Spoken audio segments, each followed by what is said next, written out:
Today I had the primal urge to watch a shitty movie, so I did what any 21st century civilized man would do. I attacked Google looking for any shitty movie I hadn't already seen. I was like a meth addict scratching my neck trying to get my fix, but I couldn't find a shitty movie that I hadn't already watched. And then I remembered, I'm followed by the official Max Steel movie team on Twitter. So in 2016, Max Steel, which is a beloved property near and dear to my boners, I grew up watching Max Steel. I even had the Max Steel video game on PS1 and Sega Dreamcast. At least I think it was Sega Dreamcast. I know I had it on PlayStation 1 and then another console, and I really feel like it was the Dreamcast. And I also had the Max Steel action figures, the one that you could take the clothes off and play dress up with him. And obviously being a curious child, I took his clothes off to see what a penis looked like, but they made him dickless. I just wanted to see what a super secret agent superhero was rocking under the hood. Never really got to see it with the action figures. But anyway, the point is, I was very familiar with Max Steel, but I never saw the 2016 movie because I knew it was going to be a stinker, and I really didn't want to have Max Steel ruined for me. I know if I go back and watch Max Steel, it probably sucks fat ass, but I didn't want to go to the movie theater and be disappointed.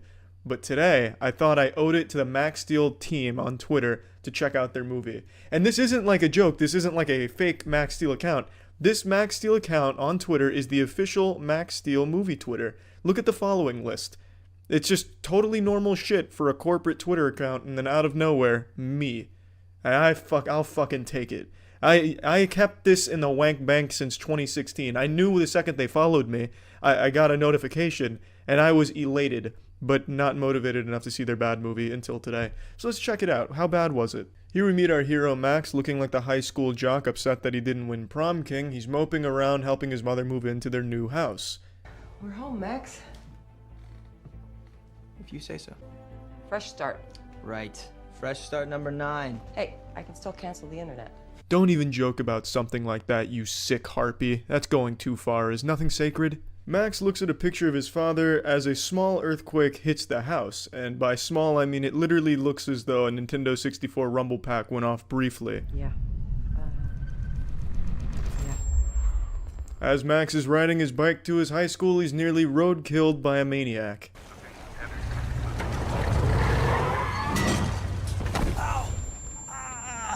Did I say maniac? I meant fucking fine babe. And Max is about to slay some punani. Classic flirting technique, almost get hit by a car, then use the sympathy card, girl gets super interested, she feels a little guilty because she almost killed you. Bang. Classic Max Steel. Thank you. No problem. Not even 2 minutes after the near-fatal accident, Max finds himself in the garage with the girl, and there's clearly a lot of sexual tension between the two. Sound effects are a little fucked up here. I don't really understand why it sounds like a flashbang just went off. Maybe he's about to prematurely ejaculate and he's a ticking time bomb. That's what the sound effect is for, but I'm not really sure. All I know for sure is he nailed an incredible move. The old almost get hit by a car, driven by a hot babe, making her feel guilty enough to take your bike to her garage to fix it, and then you doggy style her on top of a Plymouth. Solid. Hey. Wow, God, look at you. You remember Miles, don't you? Yeah. Oh, hey, Max, have you met the villain? Yeah, this guy's obviously the villain, spoiler alert. I think anyone could pick that out. Even if you were ball gagged with a blindfold, you could still probably tell this guy was the villain. Now, up until this point, we don't know if Max McGrath's father, Jim McGrath, is alive or dead, but luckily, thanks to Miles being a cornucopia of valuable exposition, he explains that the father is dead and that he was there the night of the accident, as he calls it. Now, meanwhile, over the dinner, as all of this is being vomited out to the viewers, at a secret military science base where science shit is happening in a sciencey fashion, water's acting all fucked up. But the water actually transforms into a bowling ball mixed with a shuriken, a ninja throwing star, if you will, and it escapes, naturally. After a very boring dinner with the villain, Max decides to Google what happened to his father. He was killed in an Intech explosion, Intech being the company him and Miles worked at. Now, this is odd to me because I feel like that would have been the first thing he'd do after learning his father died in an explosion. He'd probably want to know what the fuck happened. Thus, he would naturally Google it, and in this movie, their version of Google being Yahoo Answers if it was fucked by Ask Jeeves, but the point being, why wouldn't he have researched it himself fucking 10 years ago whenever it happened? I don't really understand why he was waiting till marriage to figure out what happened to his dad. It makes no sense to me. But anyway, he Googles it, gets some unexplained phenomena. Some people believe he was killed in a tornado that caused the Intech building to explode. Others say it may have been a human error. The lack of conclusive answers makes Max very upset, slams his hand and learns he has superpowers.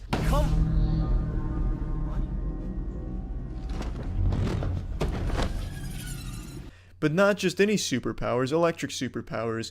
He then goes into the woods to test his new powers by executing an innocent lamp without due trial.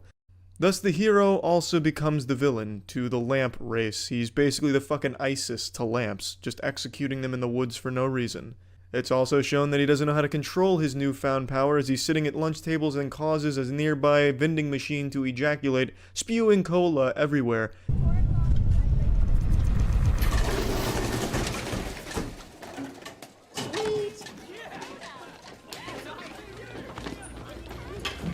As high schoolers rejoice.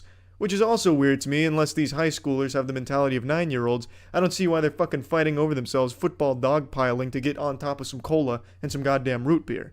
Yet it's not that big of a deal. He's on a date with the girl at a boba shop, as every 2016 date went, and then all of a sudden he starts getting some headaches and excuses himself to the bathroom, and this bathroom looks fucked up. This looks like the scene of a murder. It looks like a really hardcore biker bar bathroom, yet it's the bathroom to a boba shop. This really ruined my immersion. This is when the set design threw me off. I've been to my fair share of boba joints, and let me tell you, those shitters are some Weenie Hut Jr. bathrooms, not the salty spittoon that we're seeing him enter. After a few moments of freaking out in the mirror, he runs away from the boba shop saying goodbye to the girl. On the way out, he's panicked, and then all of a sudden he's getting Thanos snapped away before combusting. He wakes in his bed where that mysterious machine bowling ball contraption is now at his door, looking like Wheatley from Portal 2. Understandably, Max is a little caught off guard, so he starts wildly swinging a baseball bat and once again murders another lamp. After some intense interrogation from Max... What are you, some kind of a robot? I am a parasitic, silicon-based life form. My name is, he learns the robot's name is Steel. Steel. He called me Steel. Thus, putting the steel in the Max. You can't have the Max without the steel. If you don't have both ingredients, the soup is ruined. Max has to hide the robot alien from his mom because his mom might come in, think he's weird, puberty's not treating him well, I don't know. He hides it because it's a cliche. And then, this is a bad movie. It's just not good. It's hard for me to show you everything that makes this movie bad because it's just so boring. The dialogue is so boring. The jokes that the alien tells are just so bad. They don't work. They're generic, and none of the actors even try. I don't even blame them. It's Max fucking Steel. But I'm just gonna speedrun some exposition to get you all caught up. So the robot alien has amnesia, because of course he does. Even alien robots for some reason are susceptible to it, which is so fucking dumb. But what he does tell him is that Max can harness tachyon energy, which he feeds off of. Tachyon, you might know from Death Grips, that visionary. He also used that word for a song. But this is where it fucking comes from, baby. Max Steel invented tachyon. He invented boners. God bless Max Steel. He harnesses tachyon, he can do cool shit with it. He learns he has superpowers when using it. And when the two of them harmonize, if they sing a note in the right tune together, they create a Super Power Rangers suit. Memories start flooding his mind. He learns that his father's death wasn't an accident. The rogue tornado that killed him wasn't a weather-related rogue tornado. In fact, it was an evil thing called Ultralinks. And that name sucks ass. It's not very intimidating. It sounds like a form of Yu-Gi-Oh! Summoning in a modern Yu-Gi-Oh! Format. Definitely could have been better. Something like maybe more intimidating. The Shred Terrors. The ass-annihilating Rip Von Stranglers. Shit like that. Ultralink, it even sounds like a good guy, honestly. Like, it sounds like a different division of the Power Rangers. We have the Power Rangers, and then we have the Ultralinks. It's a shit name. I didn't like the name, but that's what's killed his father. He also learns Steel knew his father. He begins running away from in-tech bad guys as he's piecing it all together, where he is once again nearly slaughtered by Sophia, who then tries to use that to flirt with him, but he's too busy running away from bad guys. And then they decide to split up to throw off the bad guys, to which Steel has this ingenious idea that works like a charm. You don't care. You don't care. Damn! All units were completely disabled. I can't believe that these guys that are hunting a robot alien watch the robot alien go and shoot their tires. And then immediately, shit, Guess we're out of the game, boys. We did our best. We'll get him next time. And then as Max is still running away, he is once again nearly killed by Sophia in her car. I think she should have her license revoked. That is 3 times she's nearly killed the same guy. Imagine what people she has killed and buried in shallow graves. Now the car whose tires were just shot out begins doing donuts behind Sophia's van. Now this is where it gets a little inconsistent because it establishes that they're being chased by one car. And then the robot goes and shoots out some tires, and then that car is still seen burning out in the fucking freeway here. So what happens? Was there more than one car? Did they do like a tire change pit stop? I really don't know. Maybe Steele shot out the wrong car's tires. Like, fuck, I accidentally just blew up this librarian's tires. Fuck it. And then Max and Sophia escape. Sophia and Max make it to Intech, where he starts asking Miles questions unenthusiastically. Everything Max does in this movie is very bland and unenthusiastic, so when he's questioning him or just kind of talking to him, it's as if you're talking to a fucking brick wall that learned English barely. And for the 50th time, Max runs away. I have to go. Max! Max! He runs away and is then hunted by an Ultralink tornado. He's in the middle of the Ultralink tornado, it's looking bad, but luckily Steele is there to give him his super suit. He gets punched out of his super suit. The super suit has a big flaw that if it gets hit, it just fucking disintegrates, basically. It's pretty useless for armor. I mean, it's basically like a disposable camera for armor. It does one thing, and for 1 second, and then you throw it away. It's fucking useless. It's like putting a condom on. You fuck once, blow your load, done. Can't use it again, unless you're some type of animal. Now he's out of his super suit, now he has to run away from the Ultralink, and he's running like a normal human goober. Yet earlier, it showed that he could use super speed with his tachyon energy. Why wouldn't he super speed his ass away? Why is he jogging like he would just pick last in kickball? I don't really understand why that would be overlooked. He doesn't use his powers. This is the best time to use that power, and he doesn't. But it's a good thing he didn't, because he gets sucked into the Ultralink tornado. Super suit comes back on, and that's when they finally say it. Steele tells him, The Ultralink, it's exposed. Shoot it. Go turbo. What? Hurry before it and go turbo he does. He turboizes that bitch so fucking hard, turbos it out of existence, using his Tony Stark heart, throwing the energy at it, and it's vaporized. Fuck yeah. God, the scenes in this movie are so fucking boring. I'm just gonna tell you, I don't even feel like clipping the appropriate scenes to explain it. We'll just get towards the end of the movie here, because we're wrapping up now. Max shoos away Steele because a vision he saw made him believe that Steele betrayed his father, so Max once again runs away, because that's the only fucking superpower he really has, the power of cowardness. He's just always running from something or pissing his pants over something, so he runs away, goes to his house, and he sees the same Intech bad guys at his house, so he assumes that the Intech bad guys are there to kill his mom. He calls Miles, he's like, Miles, there's bad dudes at my house, they're probably gangbanging my mom, what do I do? Well, they're not gangbanging your mom, they took her to the old Intech facility. So he goes to the old Intech facility, but it turns out his mom wasn't their target. In fact, his mom is the majority shareholder in Intech. So she changes their order. She says, Miles wants you to kill Max, huh? And they're like, yeah. She's like, that's alright. Well, let's change that. How about we don't kill Max and we find Max? They're like, alright. So then the mom's in control of the Intech bad guys, who aren't bad guys anymore. Max goes to this dilapidated old facility where he gets the truth to his father's death, the real vision. It turns out Miles betrayed him. Did you know that? Miles, listen to me. Go for a walk. Shit, who would have seen that coming? Like, goddamn. Eliminate you and the Ultralinks. Let me have your energy. I trusted you. No, you trusted him. So he lowers defenses as the Ultralinks storm in, and then he puts on some, like, robo claw, like a goddamn lobster claw, except mechanical and alien tech. And Max's dad, Jim, is strapped to a chair. He wants to suck all the energy out of Jim because he was jealous of his tachyon abilities. But Jim had a trick up his sleeve. He decided to just blow his entire load, throw all of his energy into the sucking device, which overloads it and blows it up. But before that, he gives a very motivational speech to his good friend Steele before he passes. I can get you out. You're wrong. Listen, I can. Steele, listen to me. Get to Max. Find him! Protect him! He's the only thing that matters! Jim explodes. Rest in peace, Jim, and rest in peace to any good writing. Because not only is his speech super lame and really poorly acted, but it's a giant glaring plot hole. Because Steele says that he can get Jim out. Now, ordinarily when that line's used in a movie, it's just desperation. You know, they have no way of getting him out, but they just want to try because they love their friend. You know, hey, I can get you out, no problem, bro. We'll kick some mean keg stands afterwards, huh? But here, Steele absolutely could have gotten Jim out, and it's proven in the next scene. So the bad guy comes in, evil Power Ranger suit, evil villain speech. You're my very own source of tachyon energy. Now step inside that core like a good little bat and pick up where your father left off. You were supposed to be his friend! Your father was an alien, Max!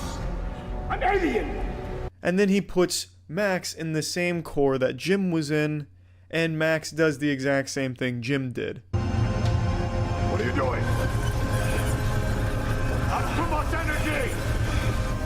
But the difference this time is Steele fuses with Max, and they both break free, and then it leads to a fight. It frees him. Steele could have done the same goddamn thing with Jim, as Steele said, but Jim just actively declined it. It's like those people that refuse CPR for some reason. Jim, for an inexplicable reason, just says, nope, I don't want to get the fuck out of here, I'm ready to overload. And so he does. I don't understand why he would do that when he cares about his son so much, but he does, so there you go.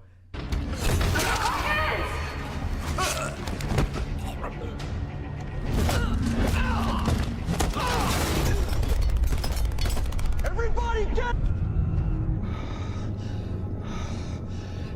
Yeah, Max just kind of hides while a bunch of normal, innocent human men just get slaughtered by the bad guy. He's not exactly what you would consider a hero, or competent, charismatic, or basically anything that makes a good character. But in the end, he gets the claw. The claw sucks out tachyon energy. He's getting his shit sucked dry. And then he comes up with the plan to once again overload. Father. You want the power? Then take it. So he overloads, and he does his signature move, his catchphrase. Steal now! Go turbo! You got it, Max! He turbos him.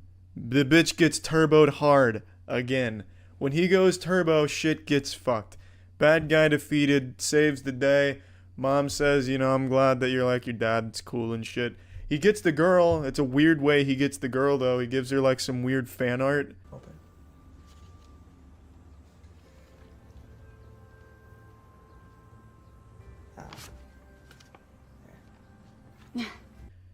Hey, what's up, girl? I made this hentai of you. This is my dick and 16 tentacles that all have the same stimulation for me personally as my dick. It's weird. I don't understand. I don't know if that's a common thing in 2016 to be giving girls like doodles of them from like a weird stalker portfolio. But anyway, it does.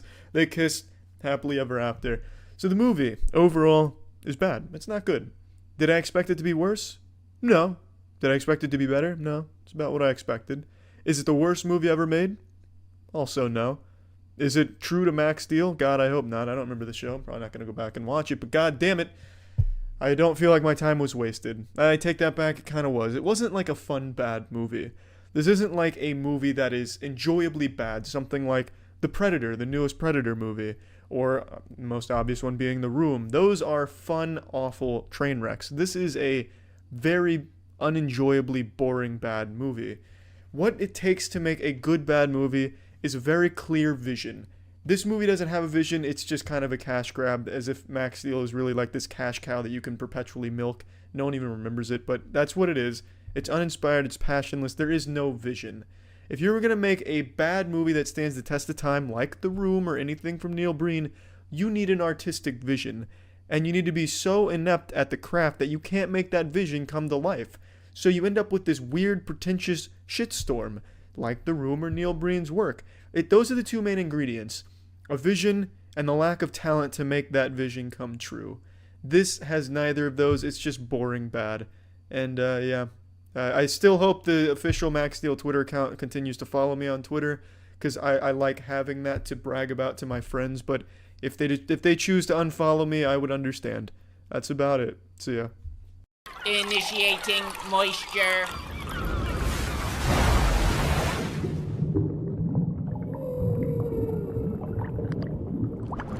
Welcome to the Moist Meter. Today we're looking at the new Rambo movie, Last Blood. I bet a lot of you didn't even know there was a new Rambo movie. I know I certainly didn't. I only knew this was coming out because I check new movies every week, and I saw Rambo was coming out on Thursday last week, and I was like, wait, that's weird. That's Rambo. That's a pretty powerful franchise, and I hadn't seen a single preview for it, and I go to the movies once a week, and I hadn't seen anything, which is really surprising to me. And I know action movie heroes, action stars, kind of a thing of the past, which is a goddamn shame. We still have a couple like John Wick and, well, I guess just John Wick. He's like the last action star. I guess I can't even think of another one, like maybe the Fortnite default character. I have no fucking idea. But even still, I figured Rambo would be kind of a big deal. And it really wasn't. I went opening day, and it was in the smallest theater they had available. It's just disrespectful to my boy Rambo. But anyway, the marketing campaign sucked ass, and I got a shit theater for it, but whatever. Since I went into this without seeing a preview, I didn't know if this was going to focus more on the emotional side of Rambo's journey trying to settle down, have a normal life, or more on like an ultra-violent gore fest type of deal where there's assholes being turned inside out, blood and rock and roll flying everywhere. I didn't know what approach it would take. It turns out it's a little bit of column A and a little bit of column B. Both are done decently enough. The latter being much better. The ultra-violent gore montage at the end is superb. I really enjoyed that start to finish. It was a lot of fun. The kills were very creative and very brutal, which I was very happy to see.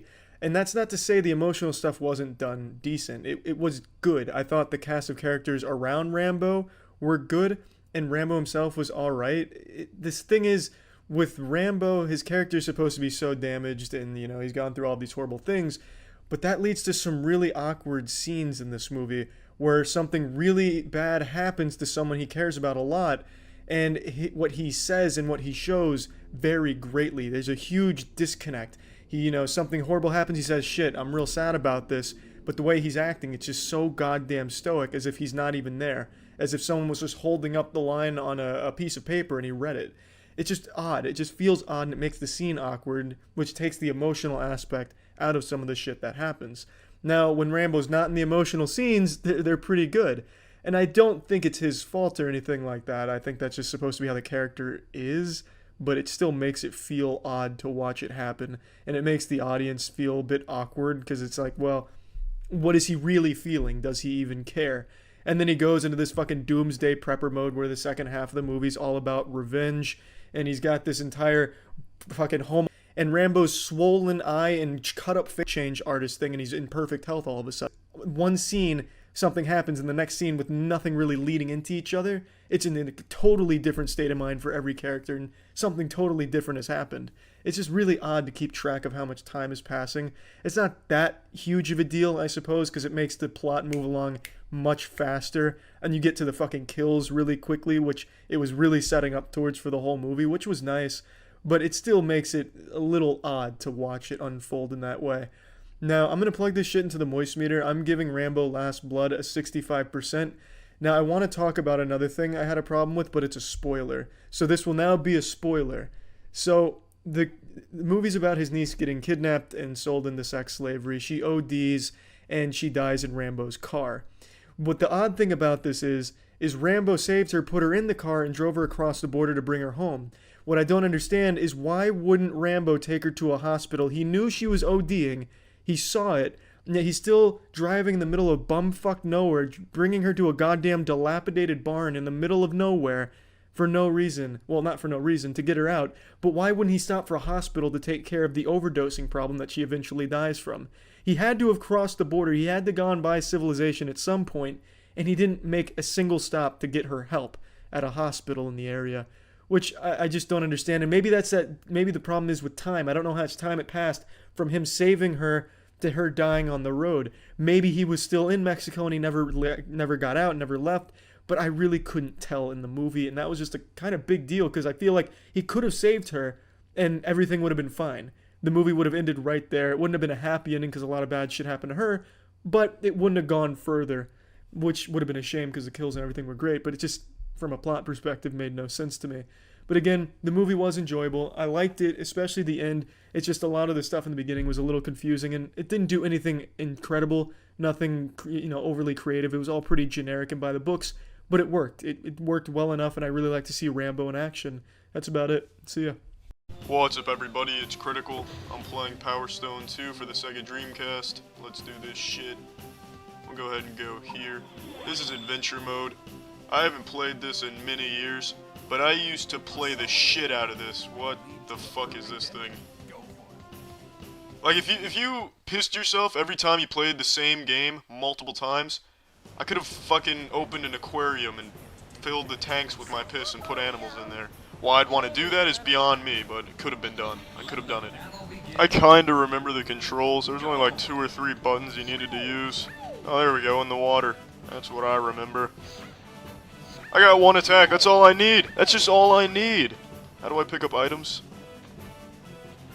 There we go, I've got an umbrella. This will be your undoing. Your demise. Shit. The power of the stones. What is the special? There's the special attack. I was looking for it and I found it on the controller. Missed it the second time. Still got the KO. I'd ask you if your asshole is shitty, but I think we all know the answer to that question. Yeah, now there's a groovy celebration. Some sizzling dance moves for our asses. If all humans moved like this, aliens would want nothing to do with our planet. This is a Sphinx. You thought you could sneak that by me, didn't you? Well, I saw right through your disguise, Sphinx.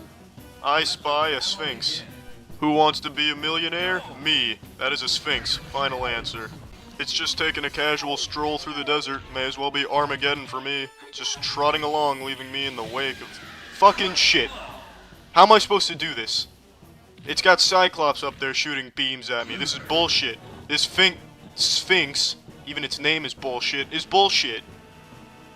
I'm not sure why Jack decided to wrap himself in a double figure-8 fisherman's knot, but I guess to each their own. I've got you this time, you son of a bitch. Yeah, your vertical leap ability is wasted. Alright, you know what? Fuck it. I'm taking Excalibur. Let's do it! You can't handle it! Oh yeah, here we go. The business is being dealt. Son of a bitch. Oh shit, shit, shit. Run! Run! Fuck. It's like a fucking record on a turntable. There's no escaping that. You just gotta flee the country at that point. You just gotta leave the nation. You might as well leave the world while you're at it, because you're not getting away from that. You could call me Hammer Von Hammer user. You've been flattened. I have also been flattened. What the fuck is going on now? Oh, a little aerial combat, alright. I'll get you with the Eagle's Peck. You're just not ready for it, shit. Ooh, an umbrella. I'll get you with the open umbrella special. Come here. Oh, fuck. Collision. I got the umbrella back, though. Soft landing. You don't have a chance. I've got you now. Oh, you can't handle it. Oh, you couldn't handle it. You just couldn't handle it. Another K. Oh, that's a little more than a KO. That's fucking slaughter right there. I knocked him off of this bitch. I eat Sphinx legs for breakfast. Yes. Oh, perfect. Is it fucked in here or is it just you? Bomb, perfect. Take this. Oh, fuck. Shit. Damn it. No, no. Oh, that was close. Shit. Alright. This Sphinx is impossible. I'm just gonna play arcade mode. Fuck this. I lost track of my character. Where am I? Oh, here we go. Take this. Oh, nice catch, Jerry Rice. Ooh, there we go. That one landed.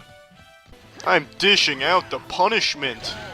Oh shit, napalm strike hit the deck. There's a stealth bomber in the area. Oh, you bitch! Oh, you bitch! No! Shit. Perfectly timed. Yahoo! Oh, what the fuck is this? Is this a xenomorph masturbating? Or an alien shoving its claw in its reproductive organ hole? It's certainly odd. But not as odd as a prime number, bitch. Fuck, I wasn't paying attention to my health. Oh shit. If this alien blows a load and even a fragment of the sperm touches my character, I'm KO'd. 2 is the only even prime number. Yeah, it's 2nd grade mathematics, you pile of shit. Ooh! Look at that left hook! Holy shit! Sphinx, let me tell you something. Just let me tell you something. Go fuck yourself. Oh, trying to leave the atmosphere now. It's not gonna help you. This one wasn't even a contest. Oh, there's the KO. There's the KO! What happened, Sphinx? I thought you were supposed to be Mr. Big Shot, Mr. Shits without squatting. It's gourmand time. We need a chef to serve up some friendship. To cook some peace. Look at that speed. Look at that fucking speed. He's running because he just got a phone call. Every woman in the world wants his wiener, so he's gonna go penetrate every single living female on this planet. Oh, this isn't even gonna be close. Oh, look at him! He's just warming up the justice! This isn't even gonna be a fight! You may as well just call this bingo night, where Gourmand is the bingo. 2 will survive. Gourmand and his ass cheeks. Powered up. Fuck. Alright, let's see what he's got. That looks lethal. Is he a fucking dinosaur right now? I suppose becoming a dinosaur is the next step for a chef. I shouldn't be surprised. Oh shit. Alright, we gotta run. I've seen Indiana Jones. And he never had a skateboard, excuse me. Rodney Mullen coming through. Pardon me. More damage? Oh fuck. I shouldn't have tried to do more damage. I'm just too fast for you, Boulder. Clear it. Fuck. I've got you. Yes. Take that. Yeah. My special recipe. The KO. Secret ingredient.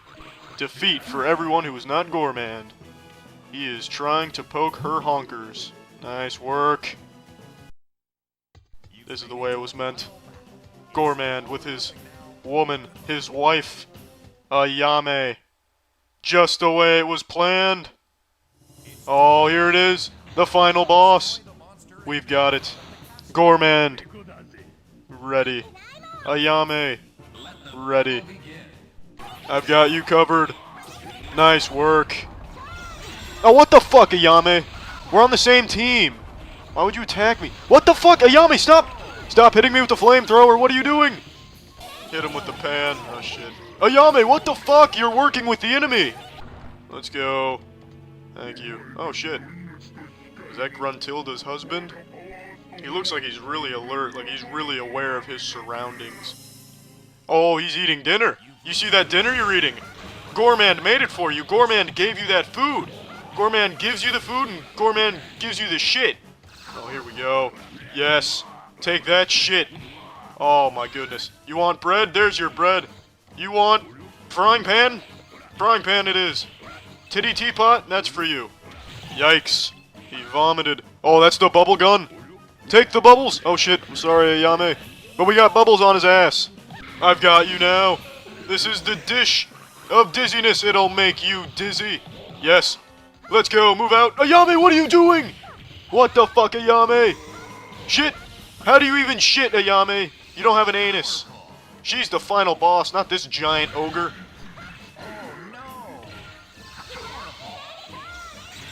Damn it. Will you please stop hurting Gourmand? Yes.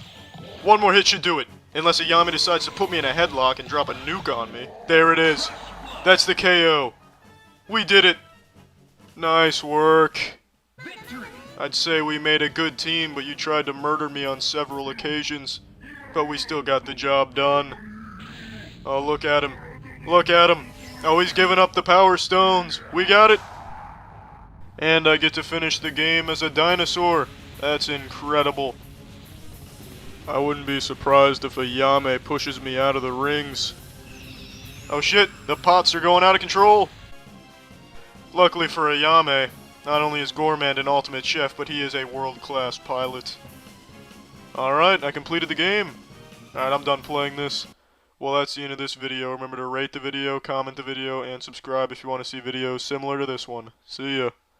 About 10 months ago, I made a video talking about the Neo robot, which was this Jetsons-level technology that was fundamentally a household chore bot. And I've always been skeptical when the claim is made that it's right around the corner, because you hear that for every piece of tech ever, and then half of it just kind of fizzles into the fucking ether, just falls into the back rooms, never to be seen again. But now, 10 months later, I got a bunch of egg on my face because the Neo robot is here. And it's affordably priced. It's a very cost-conscious $20,000 for the household chore bot. You're losing money not buying this thing. It can do so much. Kind of. To a certain extent. It does chores. Now, Marcus Brownlee just made a video kind of going over his qualms with this robot, and I think he brings up a lot of good points. Points that I also briefly mentioned when even just talking about this from a conceptual standpoint, even before the price was revealed and even before they showed its actual capabilities here with chores. It is just... I don't see a world where it makes sense to own this, even if you do just have $20,000 shoved in your fucking prison wallet. If you got $20,000 floating in your colon and you're looking to get it out, I think there are significantly better uses for it than buying the Neo robot. So meet Neo, potentially the most futuristic product we've ever seen. This thing is a full-fledged humanoid robot, 5'6", 66 pounds, 4-hour battery life, self-charging, and it lives in your house. It's finally here. Now, 10 months ago, the design of the robot looked fundamentally the same, and I think they do still have similar faces. Back then, the main one I saw looked like Shaka from One Piece, or it looked like fucking Dynamo from Deadlock. Now they have like those two little eyeballs and like a leather mask there. It almost kind of just looks like Jason Voorhees mask to a certain extent on this thing's face. And I think having it be 5'6" is obviously the best possible decision you can make. That is the optimal height. I think most human beings would like to spec into that if they could choose their height. Luckily, I was blessed with 5'6" naturally. I wasn't, needed to be created in a lab to achieve that. But I understand why they went with 5'6" at the very least. And the rest of the specs here sound pretty good. It's a housekeeper. It has the same dexterity as a human because it's shaped just like a human, walks around on 2 legs, has 10 fingers. It can fold laundry and put it away for you, or it can do the dishes for you from start to finish and then put everything away. It can go around and water the plants outside or inside on a perfect schedule, and it never forgets a single plant. And then it'll go around and vacuum and tidy up the house if anything gets left out. It always knows where everything is. It can find the TV remote, and it'll basically actively do all the chores that you know you have to do, but you don't actually want to do.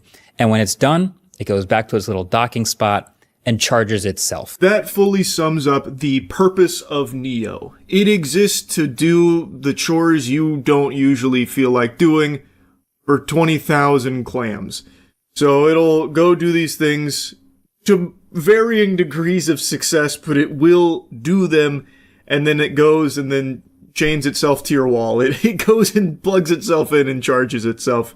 That's really about all that it does. Except, of course, for those little JoJo Siwa dance moves you saw it do there for a second. Other than that, it's just focus on doing chores. Its goal is to, fucking pass the butter and fold the clothes. That's really it. Now, a lot of people talk about, this is for lazy people, like people that don't want to do chores and just want, this robotic servant to do it for them. But really the main clientele, as far as I can tell, is that it's aiming to help elderly or disabled individuals whom these kind of activities are more difficult for. But at a $20,000 price tag, that's not exactly a reasonable price to try and help there. And I imagine, as Marcus Brownlee also points out towards the end of the video, that's not going to be a demographic that's really, enthusiastic about being an early adopter of this, because basically you're guinea pigging this thing. This is so new. This is such brand new technology. It's still pretty primitive here. You are beta testing it for a $20,000 buy-in. But there are, admittedly, other options that are less than $20K. Like if you want to rent it, from what I can tell, there's like monthly installments you can do. But even still, it is extremely expensive for this. This is available to order? This feels like it could be the best tech announcement of all time in 2025. Except, this isn't real. You know what is real, though? The Starforge solo leveling collab. Starforge just dropped its PC in collaboration with Solo Leveling. It's available right now. You can click the link in the description below. There's also a big Halloween PC sale. Marcus Brownlee goes on to mention that one of the main things about it not being real is how they're claiming you can order it today, making you believe that it's here and it's available now. I can go right now, get my Neo ordered, and it'll be here lickety-split, and then I'm going to have my nice little household chore bot running around. I can slap him on the ass and tell him, good game, keep up the good work, and then he'll you know, maybe give me a cool catchphrase like, I've got nipples, Greg, can you milk me? Or something that'll go charge himself. All my chores are done. It's not here. This is a pre-order. And there are options for a $500 a month subscription or $20K to own it outright. And it's expected to deliver sometime next year, but there's no actual real delivery date that we know of at the moment. So it's not here today or anything. It's still right now just an idea that you are pre-ordering with the hope that it will be delivered when they say it is. But that's not the only thing that makes this not real. My issue with this product is the gap between what it's actually capable of today and what they're promising as they take your money today. Like, I think when people watch a video like this, they expect that this robot has some sort of built-in artificial intelligence that allows it to recognize objects and navigate around on its own and learn your house and be productive for those hours while you're gone. And that, I think, would be a reasonable thing to get out of watching that video because that's what it's designed to show. That's what you're supposed to feel. That's the dream. He is exactly right. When you watch these showcases, what they're selling you on is a pipe dream. But what you're getting is the crack pipe. You watch these videos and you're under the impression that this robot has the ability to like recognize things in space and accomplish these tasks like Sonny from iRobot or something, like what you've seen in movies throughout the decades, where this is a robot in like the truest sense of the word that you picture up here in your noodle. And that this has like some kind of AI driven components that are able to somehow like, you know, figure things out for itself so it can do your chores. But that is not the reality of what is actually being done here to get the robot to accomplish these tasks. But that's not actually what's happening. So Joanna Stern, the legend, she did a video with this Neo robot also this week where the company showed her all of the things that it could do. And turns out 100% of the things that they showed her were remotely controlled by a human in another room wearing a VR headset with controllers. That's not exaggerating. 100% of the stuff they showed her. The carrying things around, the loading up the dishwasher. I mean, look at this thing.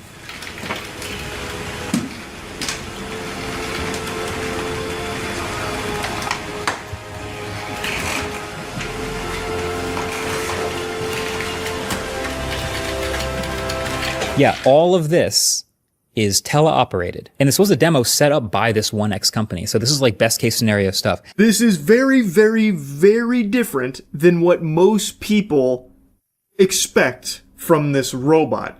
It is not doing these things itself per se. It is being teleoperated by someone wearing a headset and everything to control it themselves.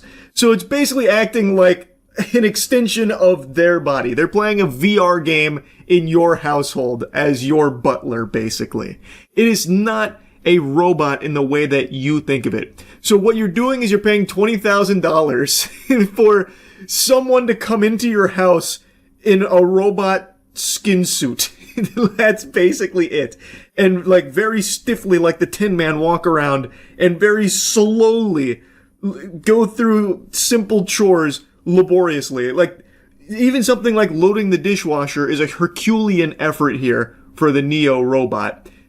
And it is being controlled by a human being in the first place. The Neo robot is just the conduit for it.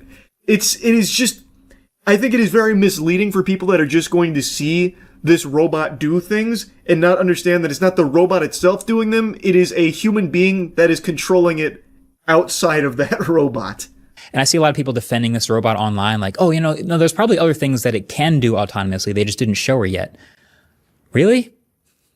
You don't think they would show her the best stuff that this could do autonomously to keep selling the dream? Fucking exactly. There's always crazy cope from people that are so desperate to defend like massive corporations for no reason, man. I don't get it. How do we live in an age where people are willing to fight tooth and nail, doing free PR for companies that don't give a fuck about them in the first place, don't even know they exist? They're just a piggy bank hoping to stick their dick in at some point. I don't understand where that delusion's even coming from. This is them coming out here and trying to put the best foot forward for this product to try and sell the dream, like Marquez Brownlee mentions. Why would they not show everything it can do autonomously? That makes no sense. That'd be the stupidest fucking marketing move ever. Now, he mentions that there are 2 things in that video that it does label as autonomously performed. One of them was opening a door for a guest, and the other was transporting a cup. Other than that, everything was teleoperated. That's so night and day from what people perceive this robot to be. It is not capable, or at least it doesn't seem like it's capable of doing the vast majority of your chores autonomously. It needs to be teleoperated to accomplish those tasks. So basically, you're paying $20,000 for real steel, like Hugh Jackman's real steel, but instead of like Hugh Jackman boxing and having the robot throw punches, it's Hugh Jackman cleaning piss off of your toilet bowl, and it's the robot mimicking it in your household. I highly recommend you watch his full video here because he does a great job breaking it down and also going through the footage from Joanna, who is the one that got all of this information and showcased what this thing can actually do. It's extremely interesting. He mentions, and he's right, that one of the big things is that it needs tons and tons of data. So the idea seems to be to push this out to early adopters so that way, while they're using it, it can be gathering all this data so it can get better at doing things autonomously. It can learn all of these variables. And in order to do that, it needs access to individuals' households of these early adopters.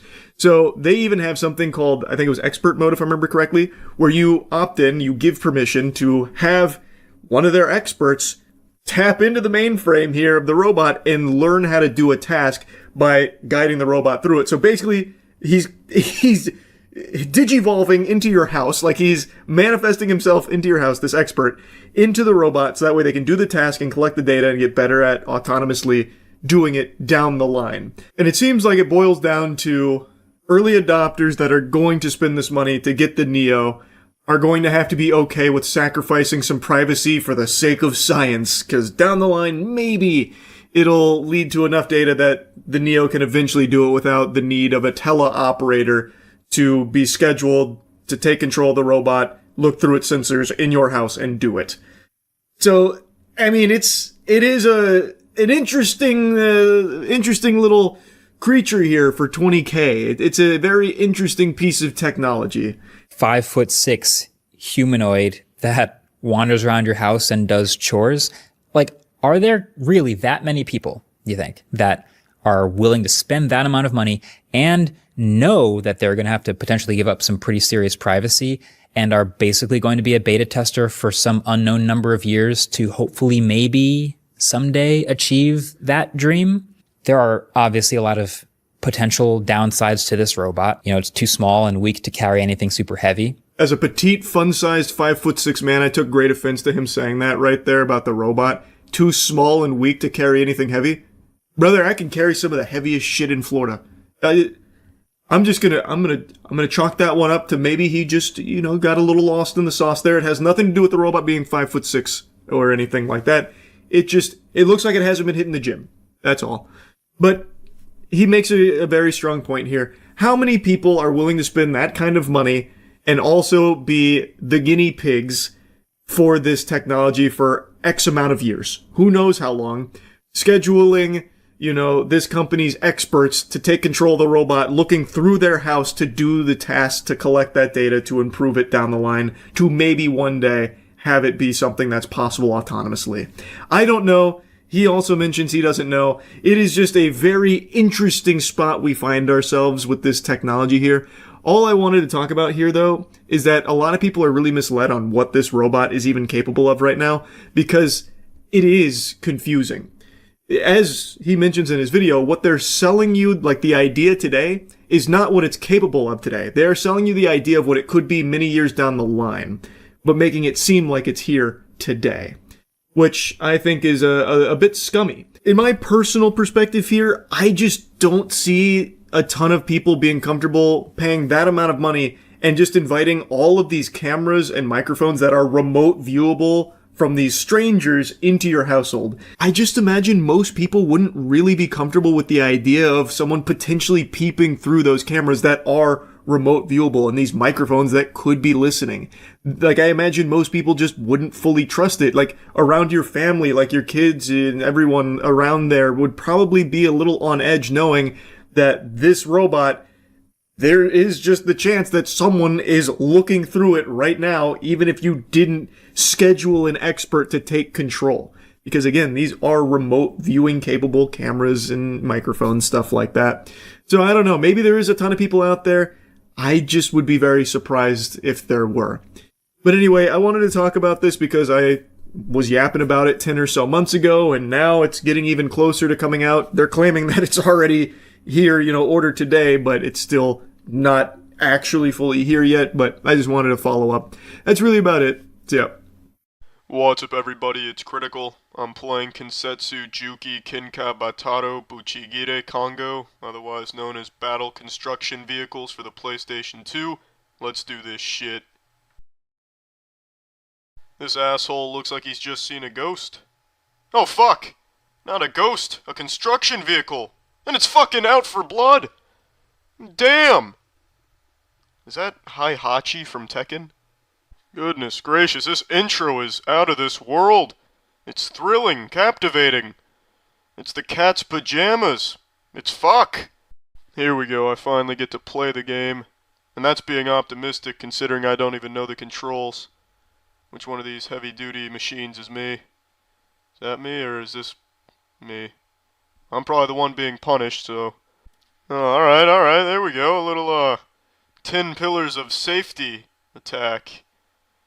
How do I transform into the Autobots? Oh, fuck! Oh, shit! Textbook pile driver. I'm just out here driving a stuffed animal, while Grandpa's got the world's strongest crane at his command. Oh, I fucking see your strategy. You're trying to take me out of the driver's seat.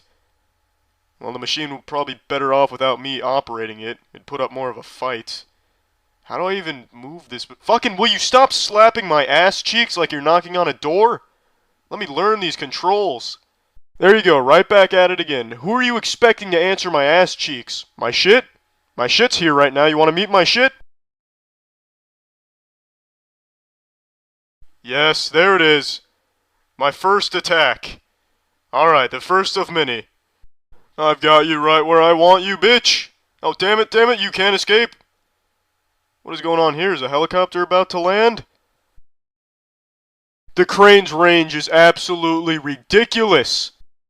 I feel like I'm trying to fight a giant, but they're stiff-arming my head so I can't punch them. How do you like that wall? Ooh, shit! Broke the glass.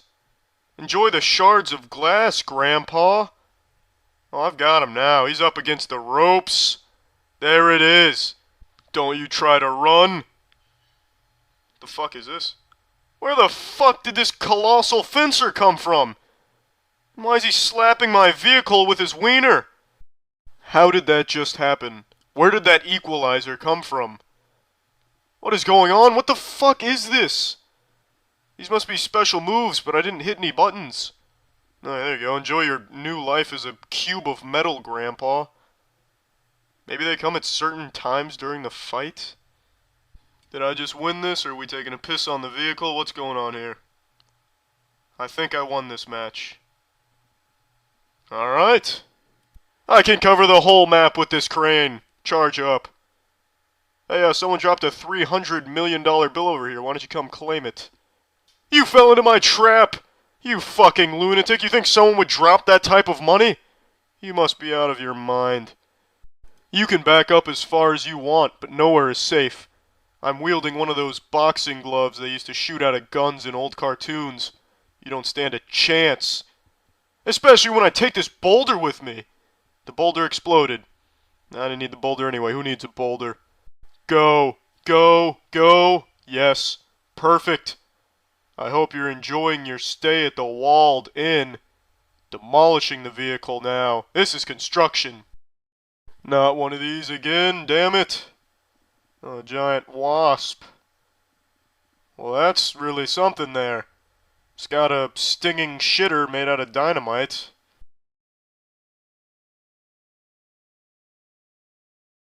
That is one mean swing. Can you tell the Milky Way Earth says, how's it going? You will not defeat me here.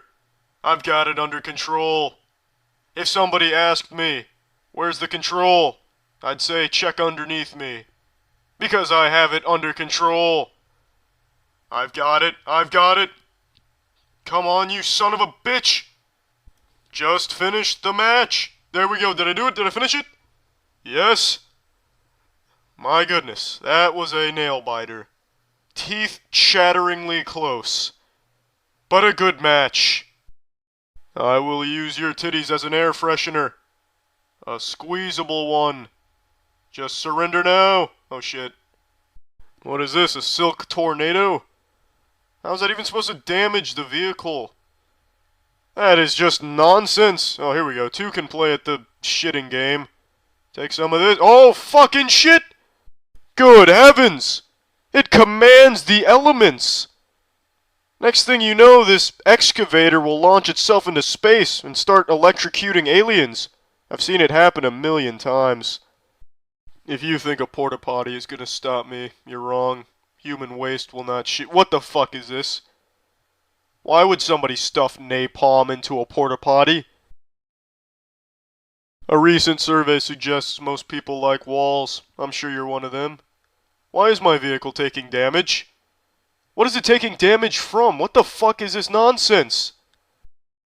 How does that work? How does that happen? Where was his weapon?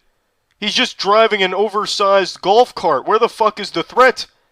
Even if that oil drum on the front of his steamroller was spinning at 1,000,000 miles an hour and had spikes on it, it wouldn't defeat this vehicle I'm using. Makes no sense. I can't attack from the front, I'll attack from the side. That's how it's gotta be done. Why the fuck is this not working? I'm attacking him from the side. What's hitting me? The vehicle itself must be made out of bullshit. It's preposterous. Why did a fisherman just throw a spear at me? There's no defeating this asshole. Alright, well, I'm done playing this. Well, that's the end of this video. Remember to rate the video, comment the video, and subscribe if you want to see videos similar to this one. See ya.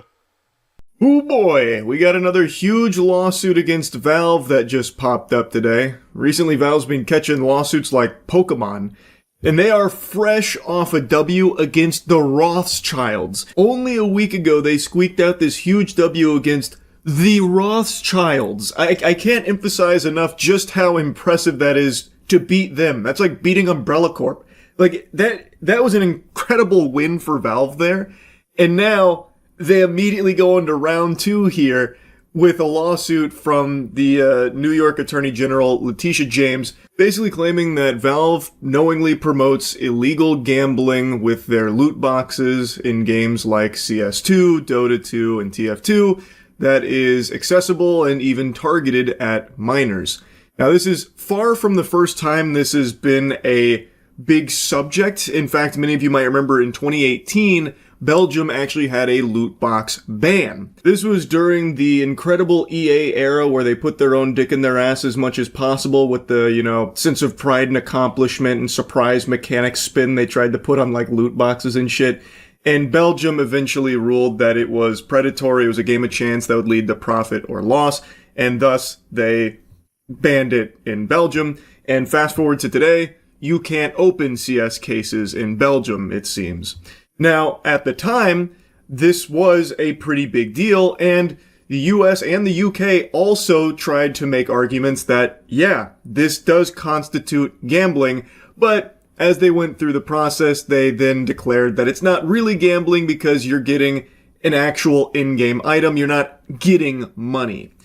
But now, to today, they are now saying that because it has grown so much, this ecosystem through these loot boxes where some items are selling for thousands of dollars or even the famous AK that sold for $1 million not that long ago. And then there's also like these third-party sites that are using CS cases and CS items to instantly turn it into money where it is just full-blown gambling casinos based around CS items.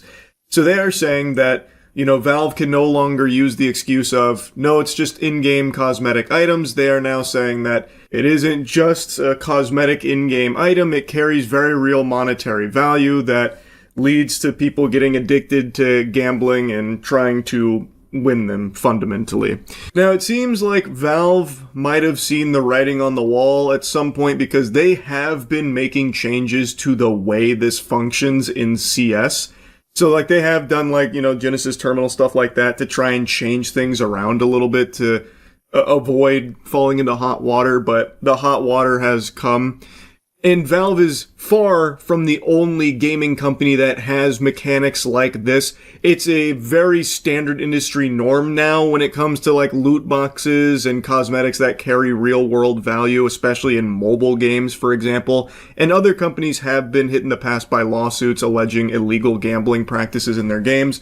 Valve is just the latest target, and they are by far the biggest one.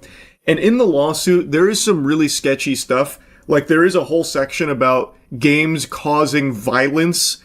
For some reason, they decided to just fucking toss that little sour nugget in there for no fucking reason. The most dunked upon, the most spit upon, the most debunked nonsense talking point ever. They decided to slide into this lawsuit against Valve on illegal gambling practices. And also, they have very misleading stuff in there, like this section here, where they're saying that they have these near-miss mechanics where they'll show you the gold item and then you'll stop one slot right before it. You'll get the worthless item right next to it while seeing the gold to keep you hooked, like, I was that close, I'll get back into the Crucible now. Except that doesn't happen in CS anymore. That hasn't been the case since, like, fucking 8 years ago or something? They changed that a long time ago. If you see a gold, you're getting a gold. If it was a red item there, then that would be real, but that screenshot they show there is just fraudulent. And also, apparently, it's taken from an Oni Pixel stream where he even got the gold item there. You can actually see a Twitch chat with an emote from Oni Pixel. And when they tracked down the exact stream the screenshot is from, he actually wins the knife in the clip. So just blatant misinfo. Like you and they. That's a certified objection moment right there. That is just blatantly wrong. On purpose. That is very, very deceptive there. So, anyway, there is some funkiness in this lawsuit that's very fishy. Anyway, we're gonna get more into the nitty-gritty here in a moment that I was going through on stream. But I do believe most people agree that CS skins and the skin economy, the cases, and all of the shit that's spawned as a result of it, it's a multi-billion-dollar industry here from the cosmetics. I think most people agree it does very much revolve around gambling. That is a real thing. And that means it'll be a really interesting lawsuit to see how it all shakes out, because I think it will be difficult for Valve to once again say, like, no, these are just in-game items, there's no, like, real money there at all, because it's a huge, huge, huge industry now. And this is a very big deal lawsuit that would have wide-reaching effects across many different games, because again, it's not like Valve is the only one that has things like this. Even League of Legends has Hextech cases or crates and Hextech keys, so this is a very big lawsuit. I do find it interesting that they've gone after Valve here for their first big fish, especially in an era where things like fucking Polymarket and Kalshi are extremely accessible to literally everyone and are, by all possible definitions, just gambling, despite how they try and spruce it up by calling it, well, prediction market, that kind of shit. I am somewhat surprised that they wouldn't start going after them when that is becoming very, very normalized to the point where even fucking CNN has a Kalshi partnership. Instead, they would rather go hog wild and laser focus on Valve of all things. That is an interesting decision, if you ask me. You heard Valve is being sued by the New York Attorney General for promoting illegal gambling through loot boxes? I did. In the lawsuit, they say video games cause violence and Valve is responsible. In the gambling lawsuit, they say that? New York sues Valve, alleging its loot boxes are quintessential gambling. Letitia James seeks to stop Valve from promoting gambling features in games like CS2. Since when does Verge not let you read articles without paying? Okay, last time I go on Verge. Citing the alleged promotion of gambling towards minors, Letitia James is suing Valve. Lawsuit claims this is in direct contradiction to the state's regulations on the matter, and the end goal, should the court rule in James' favor, is to put an end to these practices and require fees to be paid in reparation. Landmark lawsuit, should it prove successful, would be another tidal wave in a long-running gaming practice that has faced significant setbacks over the many years since loot boxes first became a popular money-making tool among US-based publishers. I'm old enough to remember when EA tried to rebrand them as surprise mechanics. Illegal gambling can be harmful and lead to serious addiction problems, especially for our young people. The value of Counter-Strike skins rose significantly in recent years, attracting speculators and investors who viewed these virtual items as potentially lucrative digital assets. That is true. We've seen a single weapon command a $1 million real-world price tag on CS2's marketplace. We've watched as the game has straight up crashed over valuation. And that's just Counter-Strike. Valve's really gone full hog, some might argue, with other games that happen to have 2 in their title, Dota 2, TF2, are the Attorney General's other big targets. Valve's loot box model can be especially harmful to children. They assert young users with limited funds can be enticed to start gambling through loot boxes in the hopes of attaining a virtual item that they believe will enhance their status in the game's virtual worlds.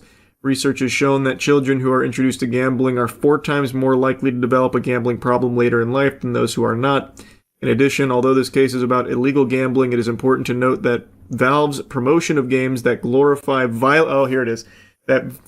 violence and guns helps fuel the dangerous epidemic of gun violence, particularly among young gamers who can become numb to grave violence before their brains are fully developed. Yikes. Oh. How many times do we have to teach you this lesson, old man? Holy shit. I just can't believe they still try this.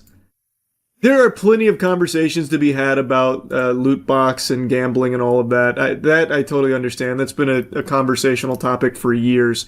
This is just a dead fucking end, man. I can't believe they still bring this shit up. Actual yappuccino over nothing. I've never even understood the argument. Like, would books and movies not cause violence? Like Catcher in the Rye? You're not old enough to remember when they tried that exact same thing. Video games is just the latest target. Before video games, it was movies. Before movies, it was books. Like, it's always just a popular scapegoat to say this thing causes bad stuff. And then in between books and movies, it was music. Like Elvis, the devil music, stuff like that. They've always done that. It's just changing targets. Elvis was the devil, to be fair. Well, I mean, Elvis was a bad guy, yeah, I get that. But rock and roll, here, to broaden it. Rock and roll being the devil's music. That was a very popular thing. A very popular target. So what are we predicting? A Valve winning sweep? Well, this being thrown in here is complete useless gobbledygook. This is absolute mumbo-jumbo nonsense. I don't even know why it's ham-fisted into this. The actual lawsuit meat is somewhat interesting, and I'm very curious how it shakes out here. This is not the first lawsuit about loot boxes and gambling, specifically about, like, gambling that minors can partake in, like mobile games have gone through lawsuits similar to this. And it's never, like, resulted in anything overly huge outside of, like, a couple of areas, so I guess we'll see. I'm very interested in this one. Valve is on a hot streak right now of W's. They just won that other lawsuit like fucking 4 days ago. Like, they've got a lot of momentum here. I wonder what Gabe Newell thinks of this lawsuit. You think he's going to leave his yacht over this one? Nah. Absolutely not. He's too busy out there on the sea. Researching, shooting some hoops, grinding. I thought he sold his yacht. Did he get a new one? You not know about Gabe Newell and yachts? Dude loves yachts so much, he bought an entire fucking shipyard that produces the yacht that he likes. So now he has a yacht manufacturer for himself. And just got a $500 million research vessel. What was the name of that shipyard, actually? Because I hope he renamed it. Just to make it like Gabe Newell's Fun Factory or some shit. It's a Dutch yacht builder named Ocean Co. He keeps getting sued so much he's escaping the international waters. I bet Gabe Newell doesn't even know that his company has been in these lawsuits. I bet he has no fucking clue. He just gets infinite money checks every probably quarter. I would say he probably gets paid out quarterly or something, maybe. I don't know how they do dividends over there. But he just gets infinite money and he's like, all right, that's cool. Yeah, go back to doing whatever you're doing. I'm busy. Get the fuck off my yacht. Yeah, I have no idea how this one's going to shake out because this is like a very contentious subject. Because, I mean, at the core of it, it is gambling. Very much so. It definitely is. Always has been. Everyone knows that. So I wonder what'll happen. Probably nothing would be my guess. They should have targeted EA, much easier to beat them. EA's already been targeted. So I feel like they didn't want to do the same target again. Sora is getting shut down. Yep, I saw the good news. I know. A pretty great day. It was a double whammy because then Disney announced that they're pulling that $1 billion commitment that they had made to, like, let OpenAI train on Disney characters.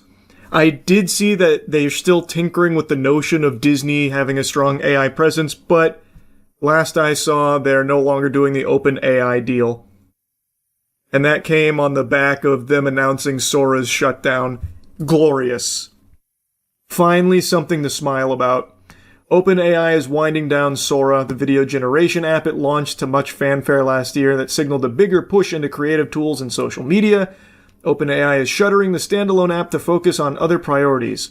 As we focus and compute demand grows, the Sora research team continues to focus on world simulation research to advance robotics that will help people solve real-world physical tasks. Sounds a lot better than just a lot of shitposty Sora AI videos and AI-generated anime.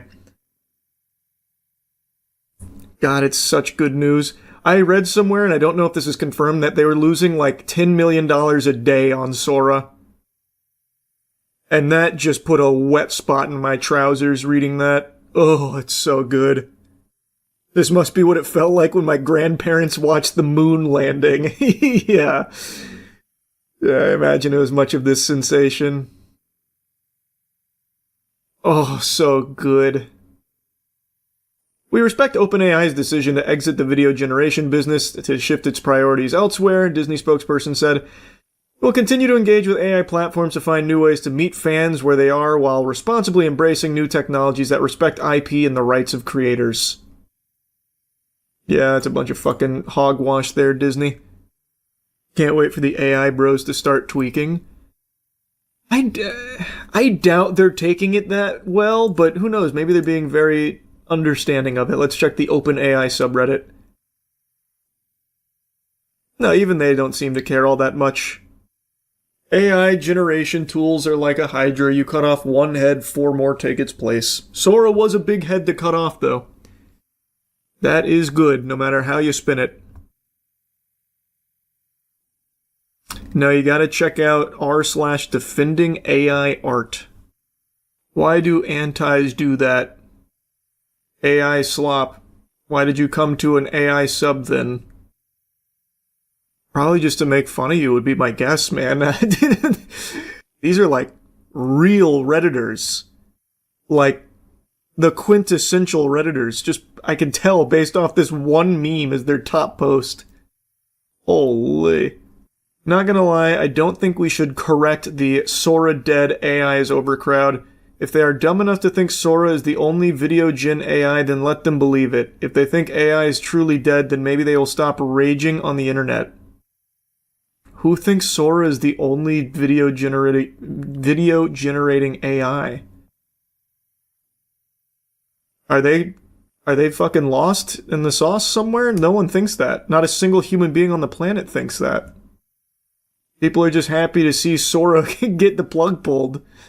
Also, this is a terrible meme. People 10 years ago, imagine a future where AI does everything for you. Life would be so much simpler today when they see something made by AI.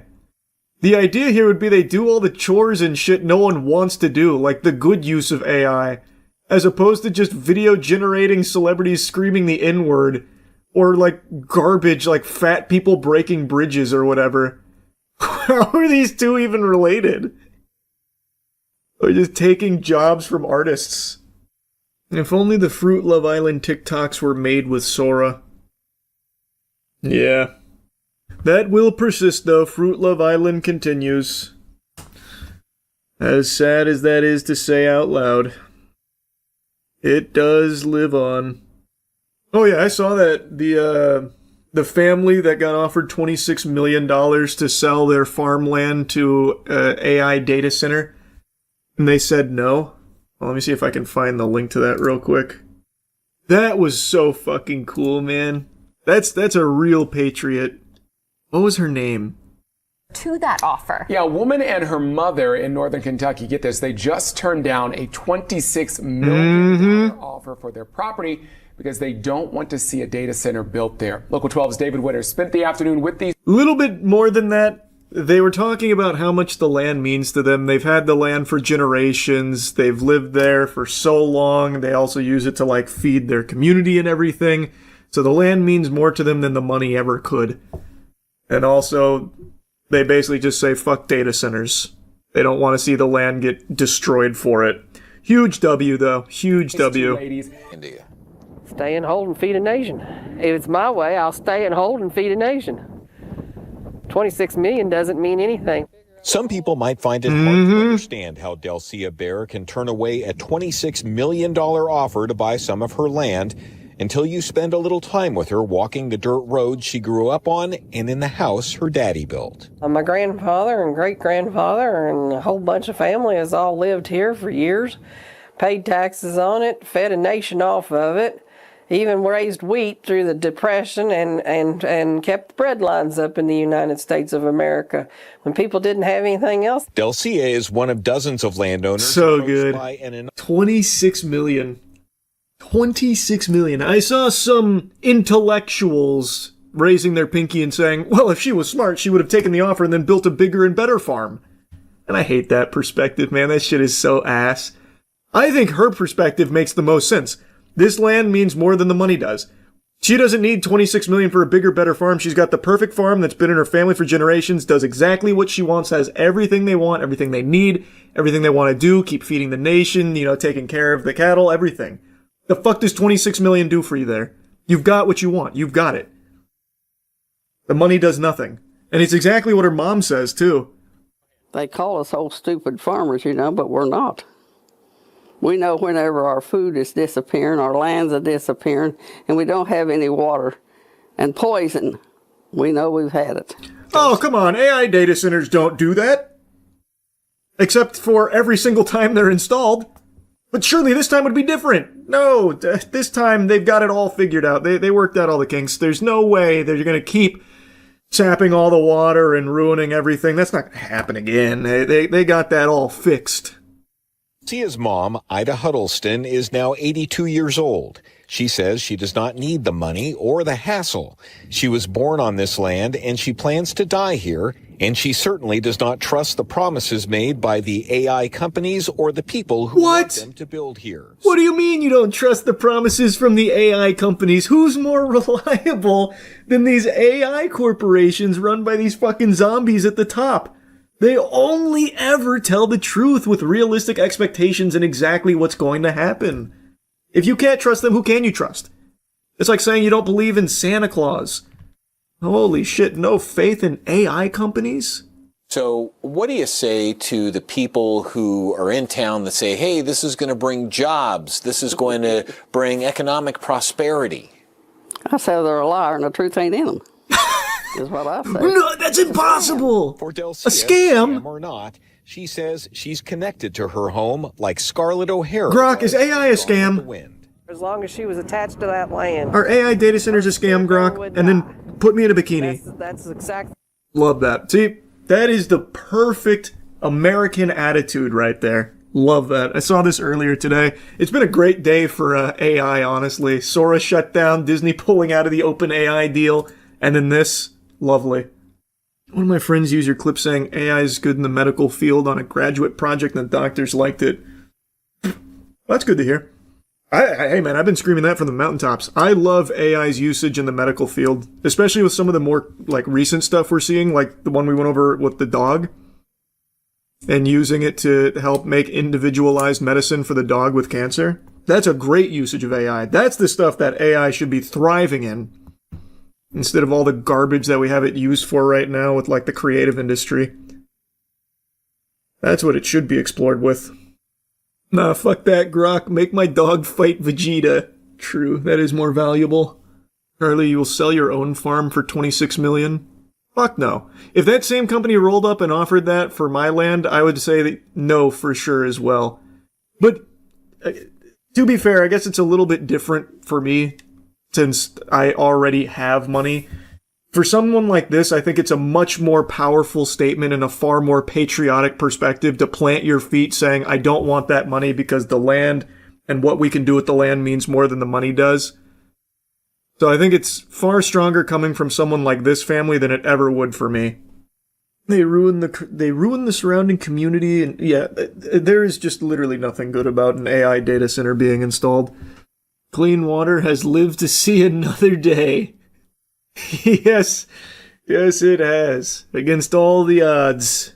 You already know I keep my finger on the pulse of ridiculous stories going on around the globe. I'm like Charles Xavier jacked into Cerebro, seeing the silliness on our planet at all times. I'm obsessed with it. LeBron, scream if you love wacky news stories. Ah! So the thing is, I just saw something pretty absurd. A couple months ago, an 86-year-old man was fined over $300 for littering because he spit out a leaf that blew into his mouth. This happened in England. Roy Marsh, 86 years old, spit out a leaf that blew into his mouth, which led to a fine. As I was sitting there, a gale blew a big reed into my mouth. I spat it out, and just as I got up to walk away, 2 enforcement officers came up to me. Roy ought to be counting his lucky stars they didn't kick his teeth in and start beating him with batons. Spitting out a leaf? Are you kidding me? Who is this? Cobra Commander? What kind of villainous scum does that? To get off with only a fine and what could have easily been a death penalty is a shocking softball. A slap on the wrist for something like spitting out a leaf? Oh my god, the lawlessness. It's sickening. That's tantamount to treason. And he gets to walk away with just a fine. I'll flush the sarcasm here for just a moment. Can you even imagine being this big of a loser, like these 2 officers here? You see an elderly man, an 86-year-old man, spit out a leaf, and you just rush over there like it's the most exciting moment of your life, like this is your action hero moment, to just flop a fine on his lap for littering. Just picture this scenario. Old man spits out a leaf and immediately just starts hearing sirens blaring. They got these 2 goobers, cherries on, scooting in sideways. Sir, what the fuck do you think you're doing? You have a license for that spit? Oh, what the fuck? And then you get like a fine. All for just spitting out a leaf. Marsh told the outlet that one of the officers told him they saw him spitting on the floor, which led to the elderly man calling the local enforcer a silly boy. Fair. That's not aggressive or anything. He probably thought it was some kind of joke, so he was just being a bit, facetious here, I would say. That doesn't really sound like fighting words or anything, calling him a silly boy. Because it is a ridiculous notion having officers come up to you and say they saw you spit on the floor. Yep, so what? Big whoop, pussy. It was all unnecessary and all out of proportion, Marsh said, per the BBC. In a Facebook post from Marsh's daughter, she said, Dad, who has walking difficulties but does his best to walk every day around the boating lake, inhaled a small leaf that made him choke. Dad has severe asthma and a heart condition, but he managed to cough up the leaf and spit it out. Just the leaf. So according to his daughter, he had inhaled the leaf after the gust, choked on it for a second, and then was able to cough it up and spit it out. That's when he got slapped with the fine after the officers confronted him. What was he supposed to do? Just choke to death? Just die? Like, how else are you even supposed to handle this? Like, what's the alternative way of getting a leaf out of your throat that you are choking on besides just spitting it up? Was he supposed to, track down some officers and beg them to stick their fingers down his throat to start, scooping it out in order to avoid littering? I just don't understand. I genuinely cannot comprehend what other methods or means there were for him to handle this in a way that didn't lead to a multi-$100 fine. Marsh ended up receiving a fine of $334.50, but was later reduced on appeal to $200.70. He paid the latter. Adrian Finley, a county... Oh, Jesus, sorry, I had a big burp stuck in my throat right there.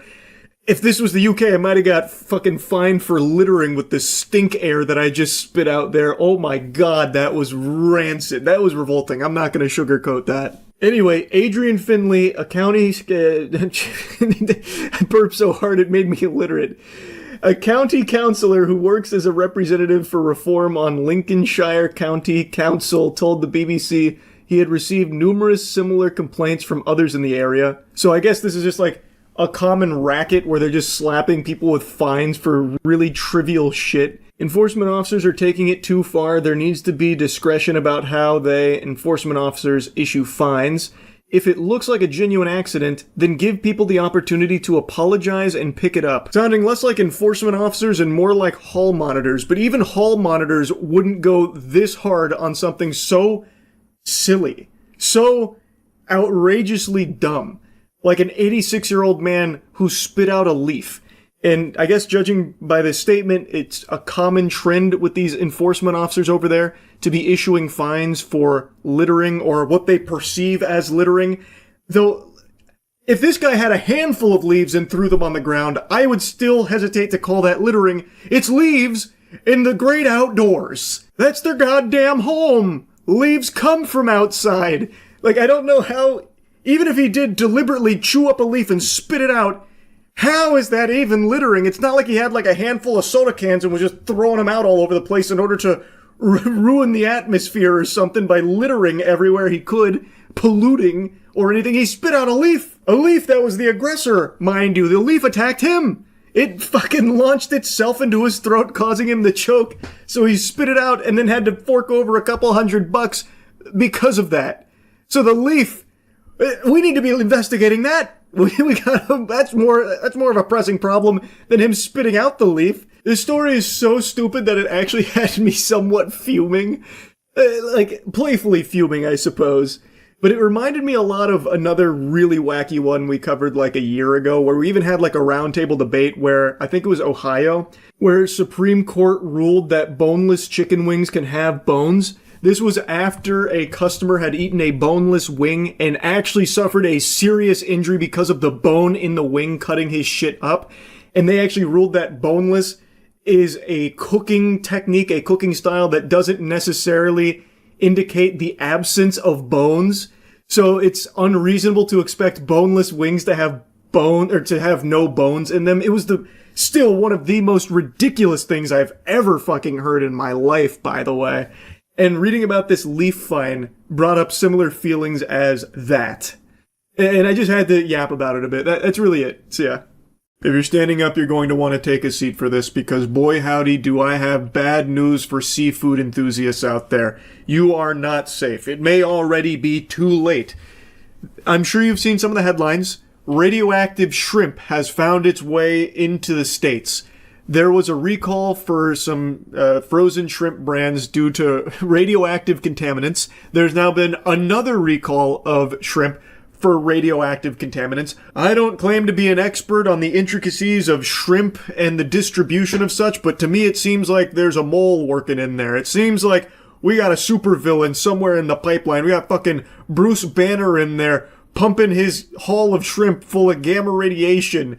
And unfortunately, it's not turning us into the Hulk or anything powerful. It's just making people really sick. Or at least, that's what we were led to believe initially. But today, someone came forward and blew the lid wide open. It's not just making people sick. Eating this radioactive shrimp could turn you into a fucking alien. This is a photograph of the alien from the movie Alien. This is what you could end up looking like if you eat some of the raw, frozen shrimp being sent to the United States by other countries. Now, I want to address the sloppy audio here real quick. I don't know why they mic'd up his ass cheeks, but you get this perpetual squeaking here. It sounds like SpongeBob SquarePants' shoes when he walks. I don't understand where that's even coming from. I don't know where that mic is located. Anyway, this is a senator from Louisiana named John Kennedy. And he is actually not related to the Kennedy family. That's just a coinkydink. But it seems like there are a lot of Kennedys in government. Like, every state has their own Senator Kennedy in it. Like, I had no clue it was such a ginormous family. Like, call me a troglodyte if you want. I didn't know it was that big. I thought after like the original line with the death of JFK, I thought there was only like a handful left, like the fucking Uchiha clan, but it turns out that is not the case. But anyway, this John Kennedy is not related. I felt the need to explain that. But the most important part is what he's talking about. Right now he's saying that should you consume this radioactive shrimp that's coming into the States, it could potentially turn you into an alien. Not just an alien, the alien. A xenomorph. I don't know if John has watched these movies, but xenomorphs are considered the perfect organism. They are literally described as the perfect organism.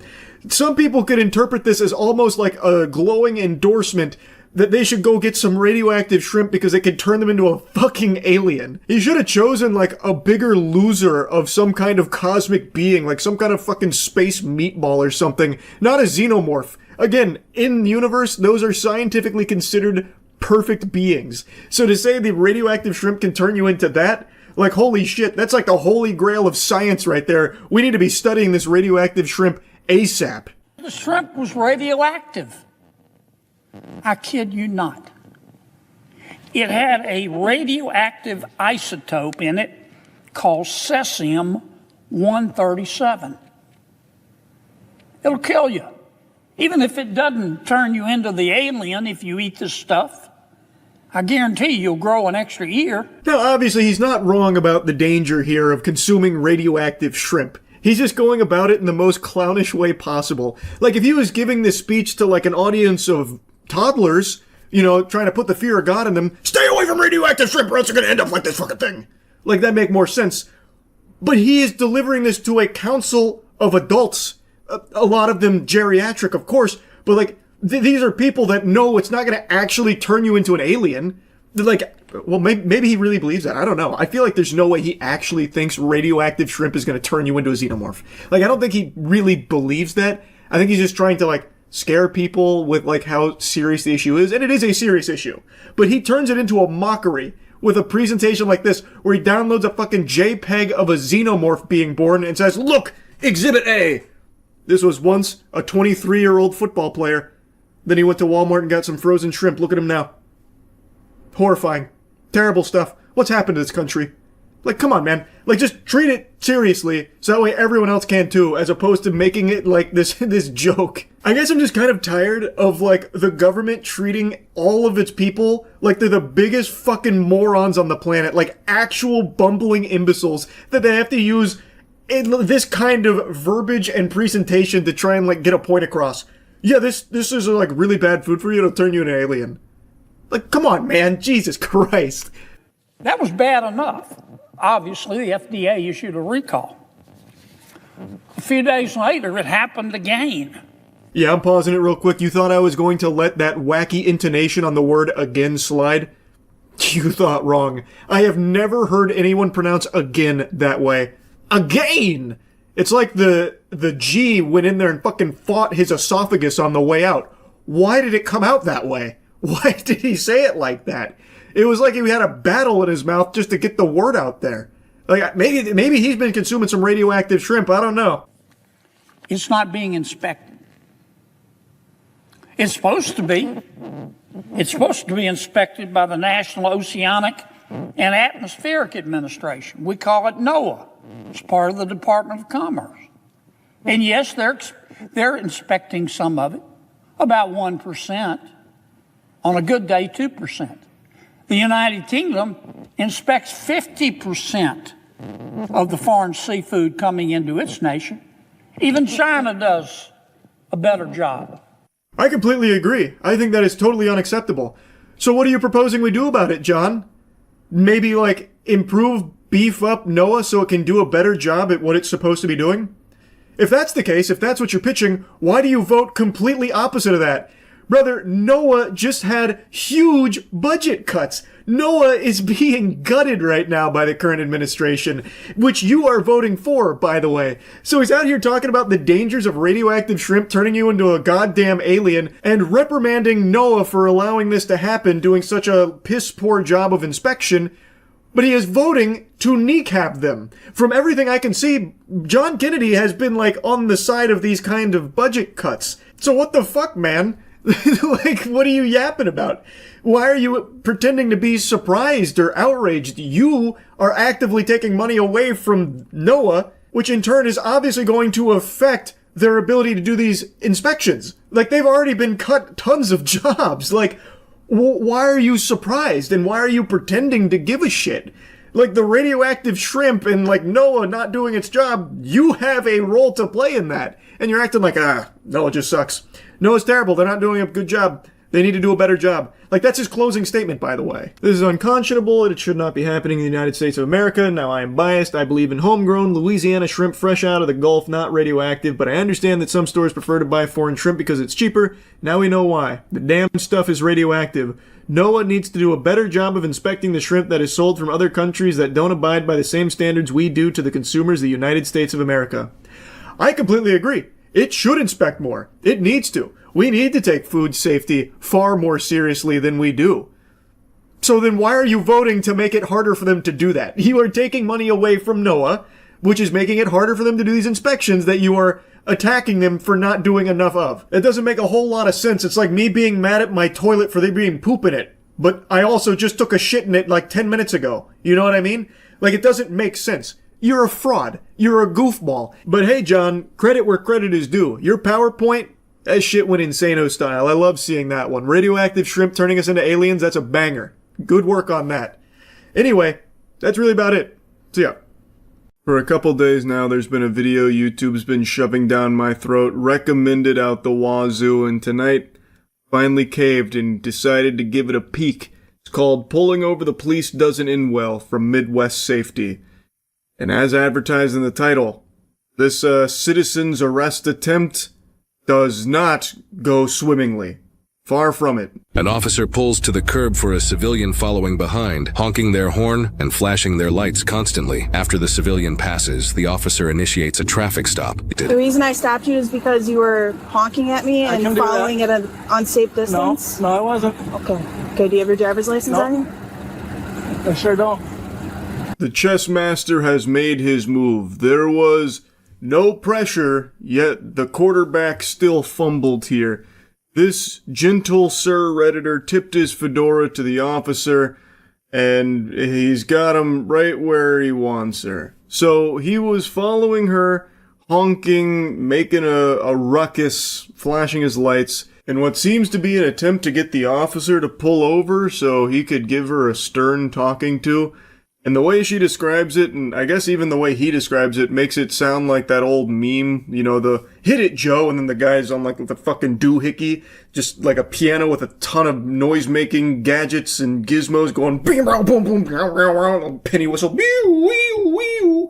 Like, it seems like that's what this guy was doing, following the officer around. So she, like, pulled over to let him pass, and then eventually just pulled him over to figure out what the fuck is going on. You better call your chief right now, you That's not very nice. Well, I have the right to pull you over. You were on the phone and you were doing something wrong. So you were trying to pull me over? Did you not see the lights flashing? Okay. Sounds good. Get your chief down here now. He's not coming. Yeah, he is. And you're not free yet. I'm asking for your supervisor. Supervisor can come down, but not my chief. Your supervisor's gonna come here. Okay. Because you have no business pulling me over. Okay. But you were trying to pull me over. I didn't do nothing wrong. I was behind you. He's got some nerve questioning this man's authority. It's pretty clear he's in charge. So he is now doing the classic, I need to speak to your manager move here, the old go-to Karen play. A John Madden classic. It's timeless. He did fumble the nomenclature. He was asking for the chief, which I guess the chief doesn't have an obligation to show up to every traffic stop when requested. Like Bloody Mary, if you say his name 3 times, the chief of police will show up. So he did eventually realize that it's the supervisor that he can request, which she obliges and gets the supervisor on the horn to join them at this hootenanny. Can you determine from your mirrors what's safe? Because this says right here that may appear to be closer than 10-4, do we have any recent contacts with it? Scream for help. Get out of the car and scream for help. The driver is talking to his own child, who's also in the vehicle. Start screaming for help. He's now got his child stepping out of the car to scream for help. Help! But you don't have to do that. Okay, he's going to do it because you're Help! Help! Help! Help! He's actually requesting a supervisor now, if one is available. What an incredible father. He's really raising his son right, barking orders, demanding that he get out of the car and fucking scream for help. I don't even understand what that plan is. What was the thought process there? That the kid would get out and scream for help and then the police would show up. But the police are already there? Like, I don't really know who he was expecting to show up, fucking Batman or something? Like, I don't really get it. This is just insanity. Like, this is just actual lunacy. And he's setting the worst possible example for his son. I'm gonna spoil the big reveal here because I think it's pertinent to what's going on. This guy's no angel. I know it's gonna be hard to believe. Imagine my shock when I found out that he actually has an extensive criminal history with a litany of charges, like an absolute laundry list of charges, and he should not, under any circumstances, even have visitation rights to his child. This guy is a fucking menace, and he's using his kid here as some kind of, like, accomplice to his nefarious scheme. It's so fucked up. It's so weird. Because you were doing something illegal. I wasn't. I was behind you. Okay. Honking my horn at you is not illegal. I'm allowed to honk my horn all I want. Okay. Sounds good.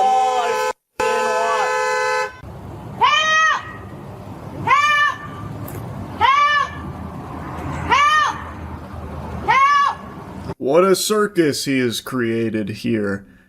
Entirely avoidable, by the way. This guy went out of his way in order to find shit to get himself into. He literally tried to find ways to steam his own ham by following the officer around apparently super closely, blasting his horn and flashing his lights and shit like it was some kind of like kaiju attack, and he was trying to warn everyone about the impending danger.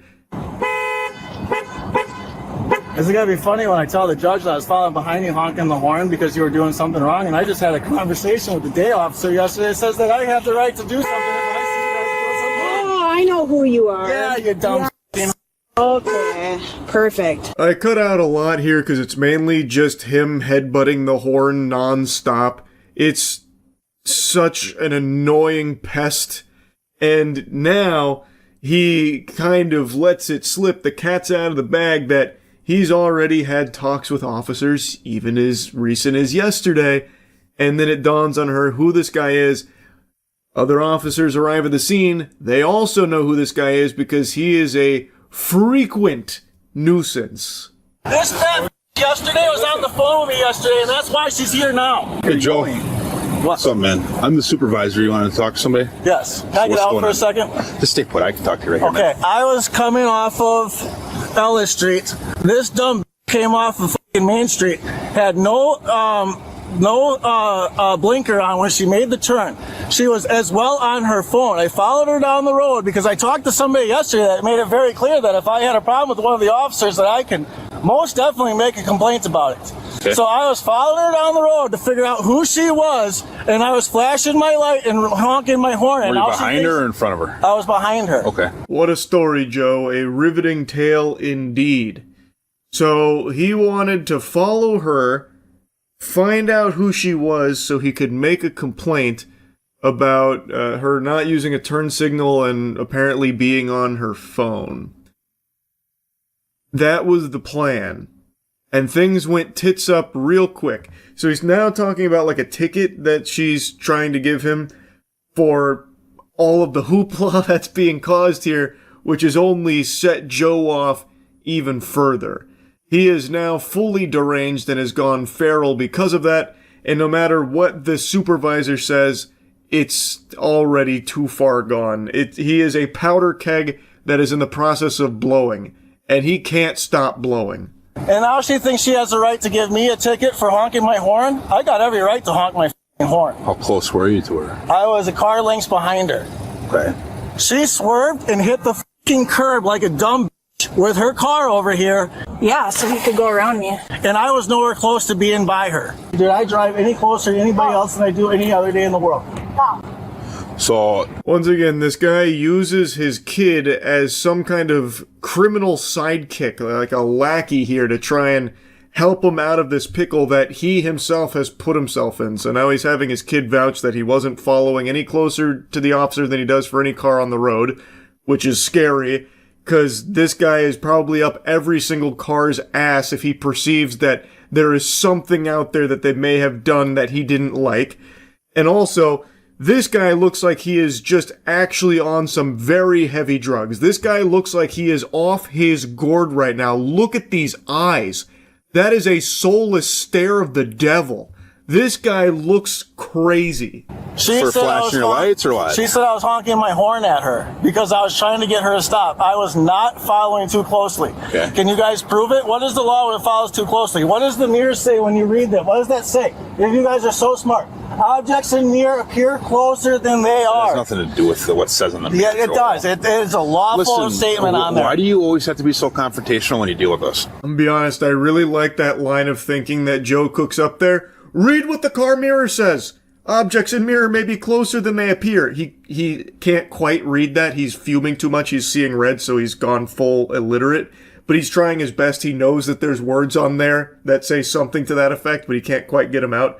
But the idea that he's trying to get across is that he wasn't following too close.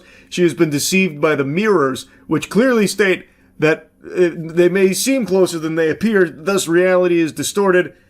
You've fallen for his trap. Joe wins. That's the idea here. The mirrors prove he's right. Because you guys, listen, this is about transparency. I have been being harassed by my neighbors time after time again, and you guys allow it to happen. This called me yesterday harassing me, and then now she's pulling me over because she's breaking the law. And you guys want to write me a ticket because you don't want to sit in front of a judge in front of one of your... Talking on her cell phone? Is it against the law to be using electronic devices while operating a vehicle? Is it against the law in the state of Wisconsin? Not to talk on your cell phone like this. No, it is not. Since when is it not to... The officer then goes on to explain the law about being on your phone in the state of Wisconsin, which actually somehow gets through to Joe, at least temporarily. It breaches his defenses where he's like, oh, okay. But of course, that's not, you can't put the toothpaste back in the tube. He's already upset.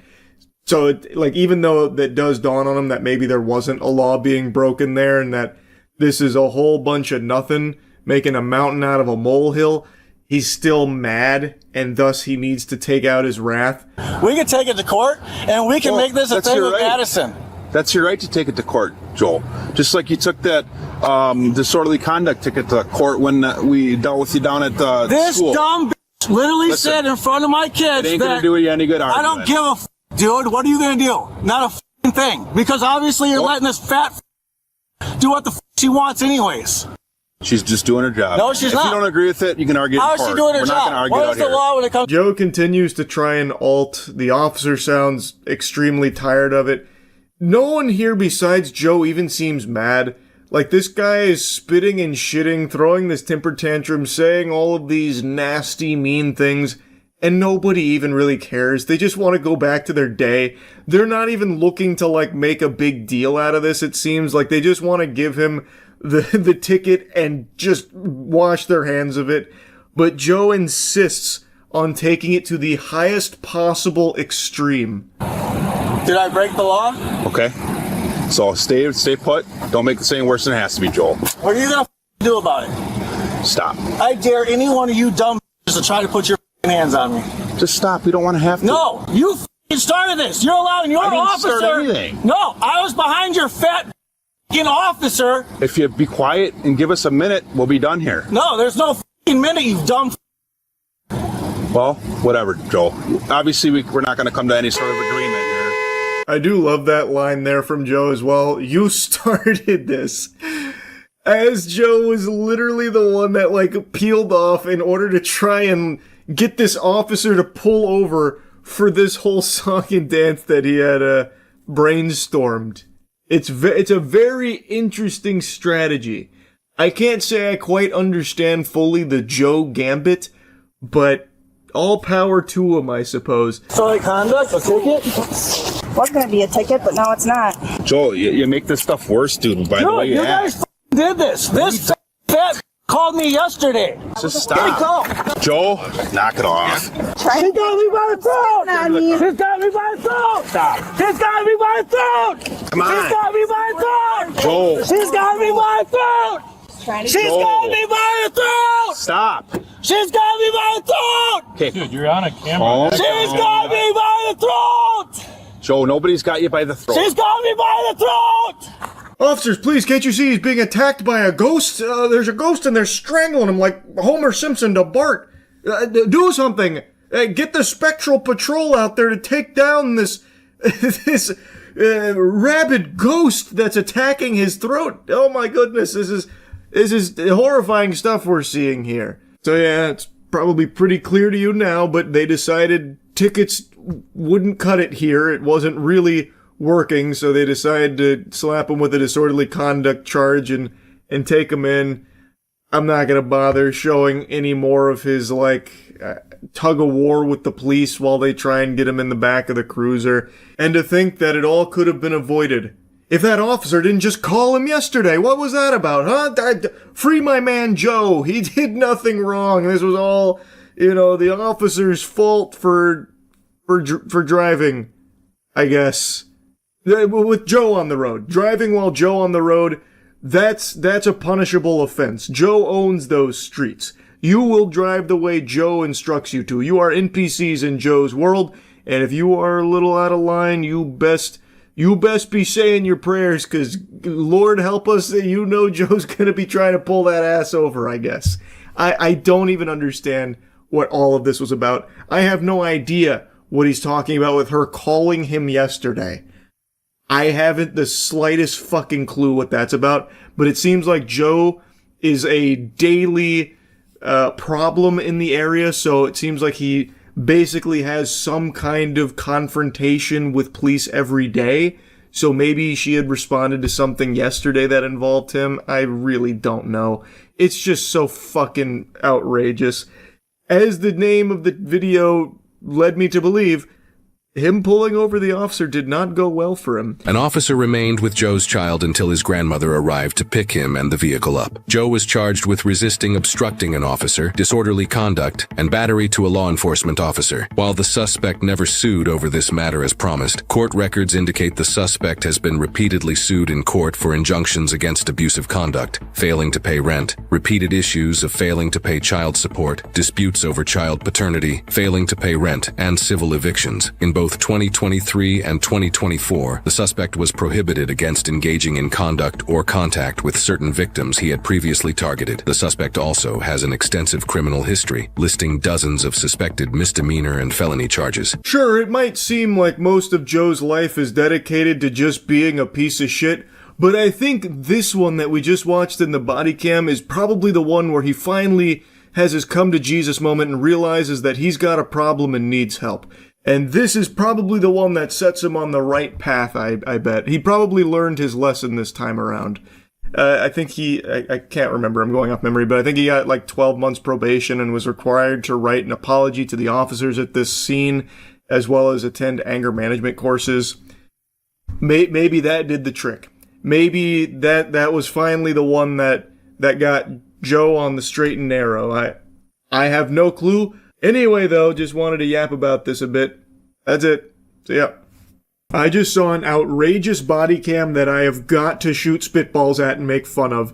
It's an officer performing a traffic stop and then conducting the stupidest investigation I have ever seen. And he does it all unapologetically with full confidence. It's actually shocking. You couldn't script a bigger buffoon than this guy. It's like if you played L.A. Noire and just chose all of the wrong options on purpose. He does that accidentally with his questioning. It's like Steve Martin in Pink Panther when he played Inspector Clouseau. But unlike Inspector Clouseau, this guy doesn't stumble into getting anything right. He doesn't even accidentally go down anything sensible for his investigation. I was at my house, I got some lunch, and then I'm heading back to my house. Oh, where'd you get lunch? Burger King. Do you have your license on? Going to get breakfast. It's 12:50 in the afternoon. So you came all the way down to Haledon to get some breakfast? Closest Burger King. So when he's first talking to the guy, he mentions that he went to get lunch at Burger King. When the officer goes back to his car, his curiosity is piqued. He is getting very suspicious because he thinks the guy said that he went to get breakfast. And he's like, well, it's a little late in the day for breakfast. 12:50? You're getting breakfast? He's lying to me for some reason. What's he hiding? Even though he never said breakfast, he said lunch. The officer himself in the first interaction even repeats lunch back to the guy. I was at my house. I got some lunch, and then I'm heading back to my house. Oh, where'd you get lunch? Burger He literally asks, where'd you get lunch? But by the time he walks back to his patrol car, he's like neuralized himself like the Men in Black or something and rewrote that memory with the word breakfast in his noodle. So now all of a sudden he thinks that this guy is lying to try and cover something up, and he's about to blow this way out of proportion and make a big deal about it for nothing, making him go through like this whole song and dance interrogation all over him misremembering the word he said. Like, he didn't even mishear it, by the way. He literally like heard lunch, repeated lunch, but then forgot that when he got back to the car and made something up in his mind. Was you DoorDash or something? No, I picked it up. Oh, you went through the drive-thru? Yeah. Who's there? Just went down and went through the drive-thru. I saw you go down. You came back pretty quickly. So you were able to get down to the drive-thru that fast? Yeah, there's no one in the line. Gotcha. Is there anything, any kind of narcotics or anything in your vehicle? You said you went down and picked up breakfast. It's not breakfast, lunch. You said breakfast to me. I was at my house. I got some lunch, and then I'm heading back to my house. Don't say breakfast. Your lunch. It's a burger. This officer really thinks he's fucking L from Death Note here or something. This line of questioning is already baffling. Oh, so you came back pretty quick. You were able to get your Burger King that easily? What about all 10,000 people that were lining up to get Burger King today? Today's National Burger King Day. How'd you get through the line that quickly, huh, Buster? Huh? It's fucking Burger King, man. Of course there's not going to really be a long line. No one's really going to Burger King. Like, he was probably their first customer of the day at 12:50. What is he even thinking is happening? Like, what does he think he's cooking with this questioning? It's going nowhere. He didn't lie to the officer or anything. He didn't even use the wrong nomenclature for his meal. He said lunch. Like, he didn't do anything that should even be arousing suspicion in the first place. But now this officer, like, he's smelling blood in the water. He thinks he's on to like a big break here. He's gonna find fucking 2,000 pounds worth of cocaine and fent buried somewhere in the back seat of his cushions, you know, on the headrest or something. Like, it's so wacky. And he doesn't let it go. He keeps pressing it like there's really something deep here. Why did you tell me breakfast? He's now just gaslighting this guy saying, you told me breakfast. And the guy's like, oh, I didn't think I did. Like, I didn't mean to. I meant lunch. If I told you breakfast, I meant lunch. Sorry. Like, it's a pretty small mistake to make, even if that was the mistake that was made. Which it wasn't. There wasn't even a mistake made there in the first place. But even if there was, it's just so trivial. I mean, a burger can be a breakfast food. It's 12:50. Narcotics canine. Okay, so I meant lunch. Okay, so you had 2 eggs for breakfast, but you said that you had low blood sugar from not eating. Yeah, it's not a lot. It takes a long time of not eating to get low blood sugar. You can see that the guy is getting annoyed here. He's like, I don't know what to tell you, man, because now all of a sudden the officer is cosplaying as a nutritionist. Like, you mentioned you had low blood sugar, yet contradictory to what you said earlier, where you mentioned you had 2 eggs for breakfast. You know it takes a long time of not eating to have low blood sugar, don't you? Is there something you want to tell me? Huh? You scum? You heinous, vile creature, you, lying about breakfast when it is clearly lunchtime? Didn't realize this cop also watched Grey's Anatomy, so now all of a sudden he's an expert on medical diagnoses. Brother, you don't know his medical history. He could very easily have conditions that could lead to, like, low blood sugar and shit. Like, there's just so many things you couldn't possibly make an accurate assumption on that at all, and you shouldn't even be trying. Like, Jesus, man, 2 eggs is not a big breakfast. He probably got hungry again at 12:50. Like, it's super normal. 2 eggs is like 150 calories depending on the size of the egg. I'm assuming a hard-boiled egg. Like, maybe he had 2 scrambled eggs. Even still, it's not a huge meal. He probably had a rumbly tummy, and then went to Burger King. There's nothing suspicious about anything this guy has said in regards to getting lunch after eating a small breakfast. I don't know why we are pressing this so hard. If anything, you might as well just question why he went to Burger King. That's like the only somewhat suspicious decision here. Why the fuck would you go to Burger King over any other fast food restaurant? Like, maybe that's the question he should be asking the guy. But do you see why, like, it's Honestly, no, I don't. It's just not adding up to me. That I went to get lunch, and I'm driving back home. No, you told me you went to get breakfast. Okay. It's 12:50 in the afternoon. I meant lunch. Okay, if there's nothing going on, you'll be on your way. I know, I'm pretty confident that's going to be the case. They wanted me to get out of the car because I said breakfast instead of lunch, and you said my hand was shaking. You can open request the body cam footage, sir. I'm so glad we have this body camera footage here to capture this beautiful moment. The officer really thinks he has nailed this guy dead to rights, and he is on the cusp of something huge. He thinks he's in like some kind of fucking AMC production here where he's gonna find the blue meth in this guy's car, all because the criminal mastermind slipped up and said breakfast instead of lunch, even though that didn't even happen, by the way. Oh my god, it's absolute fucking cinema. You should know what's going on in the motor vehicle stop at this time. Okay, I think I just summed it up. So it sounds well, you skipped a lot on your recording. You're missing a lot of information. All right, so tell me what I skipped. You're not going to narrate what's going on here. Right, then okay, I have a body camera that's going to do that for everyone. I don't know what time or how long the canine's going to take. So you're right. I'm not going to waste anybody's time. Okay? I'm just going to give you the summons for improper signal, and we're going to be on our way. So it seems like it was an improper signal which led to this traffic stop and this investigation into the Schrodinger's breakfast meal at Burger King. I think what probably happened here, it's not on body cam, but if I had to take a guess, I think one of his other officers there was like, "Look, man, we're not going to get the canine out here for this. This is a crazy reach that you're working with right now. Like, I think just maybe send him on his way with the improper signal summons and like call it there. Like, this is kind of dumb." And then the officer's like, "Okay, well, listen here, bud. I know you haven't been truthful with me. That things aren't adding up, but not going to waste any more time here." And then just ends it like that. The guy started recording from his end and gave like the lore breakdown. And he didn't skip anything from what I can see here. The officer's like, no, you're missing crucial context. Information is absent. You're trying to spin a far-fetched fictional narrative. That's not what happened here at all. This body cam will explain everything. And trust me, it did. Holy shit. What a stupid idea. Like, I don't know, I literally cannot wrap my head around what he thought was going to happen with this line of questioning. Like, I think maybe in his, like, fanfic that he was cooking up in his brain, he would, like, press him on the breakfast statement, which, again, wasn't even made in the first place, but he would press him on the breakfast statement, and all of a sudden the guy would break down and be like, "Oh my god, you're right! You're fucking right! There's so many drugs in the car, man! Oh my god, I can't believe it! You did it! You were right! Oh my god, you're so smart!" Like, I actually just, I can't imagine what he thought would happen by making a huge hoopla out of something that wasn't even said.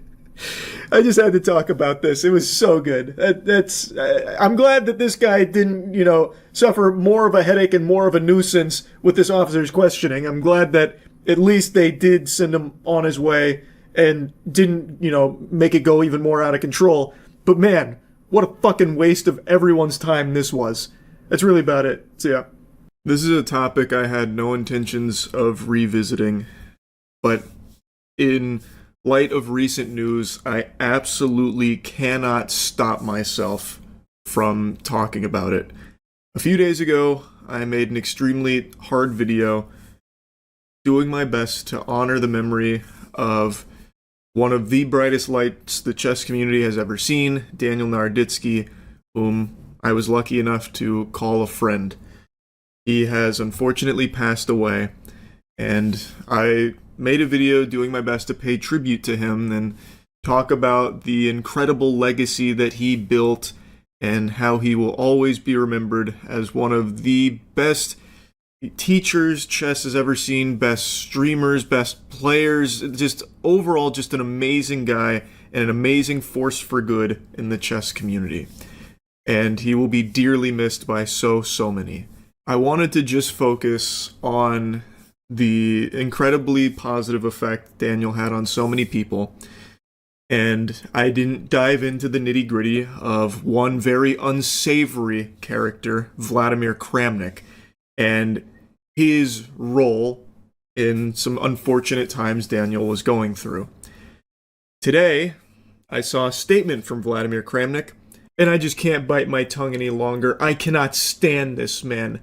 I can't stand the things he says. I can't stand what he's become. I can't stand to even look at him. Just look at this. This is him playing chess, but it looks like I'm looking through the webcam of a creep in the process of deleting their browser history. Vlad Big Bad Kramnik has been on this crusade in the chess community where he has been just willy-nilly tossing out cheating allegations, seemingly at random sometimes. And he was posting these allegations against Daniel Naroditsky of cheating, these allegations that he was a dishonest player. Daniel was someone who cared very deeply about his reputation, so when someone with the prestige of Kramnik is coming out saying these horrible things, it obviously took a toll on his mental health, and it is something he was vocal about. There was never any evidence or anything at all to support Kramnik's allegations at any point in time. It was completely baseless. It was fucking disgusting. And I'm going to show you a brief clip of Daniel talking about it 11 months ago. But this is a sustained, evil, and absolutely unhinged attempt to destroy my life. And I really don't, I'm tired of mincing words at this point. He is trying to ruin my life. He's trying to inflict emotional harm, physical harm on me. He knows exactly what he's doing. And this is one of the most wicked people that I've ever dealt with. I'm not trying to seek attention with this, but the people who are buying into this narrative, they exist at many levels, including at the very top level, and they include a large number of chess fans. Like, this is doing very serious damage and actual damage. It's not just like bots or, Russian spies who are believing Kramnik. He has a lot of authority. He's a fucking world champion. Evil really is a great word for Kramnik. And I'm sure if you've paid attention recently, you've probably seen some of the top players come out to try and get some change here and get some accountability for what Kramnik has been doing. He has been completely out of control. He's a feral fucking animal. And he is still somehow trying to make himself the victim and how everyone else is the bad guy, and he's actually like the angel of the chess community. There are very few souls on this planet that genuinely view Kramnik positively. Even some of the best players in the world outright show their disdain for this creature. Hikaru recently had this to say about Kramnik. I said it before, I'll say it again. Kramnik can go fuck himself.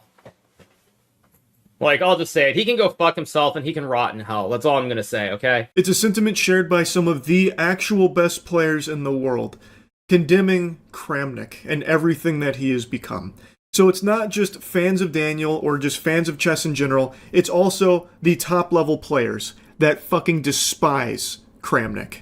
And the statement that he posted today is what's made me just furious to the point where I will just go ahead and just start spitting and shitting on this guy, because people need to be more aware of the damage that he has done, continues to do, and just how unhinged of a madman this guy is. I would like to express my deepest condolences to all of Daniel Naroditsky's loved ones in connection with the tragic and untimely passing of this remarkable chess player in person, which has deeply shaken me personally and the entire chess world. Hey Vlad, did you use AI for that? Because it certainly took you quite a few tries to even express any level of sorrow or condolences for the tragic passing of Daniel Naroditsky. It's worth remembering and reminding people that after the announcement of Daniel Naroditsky's passing, one of the first things Vladimir Kramnik did was take to Twitter to start wiggling his finger saying, "I told you so, I told you so."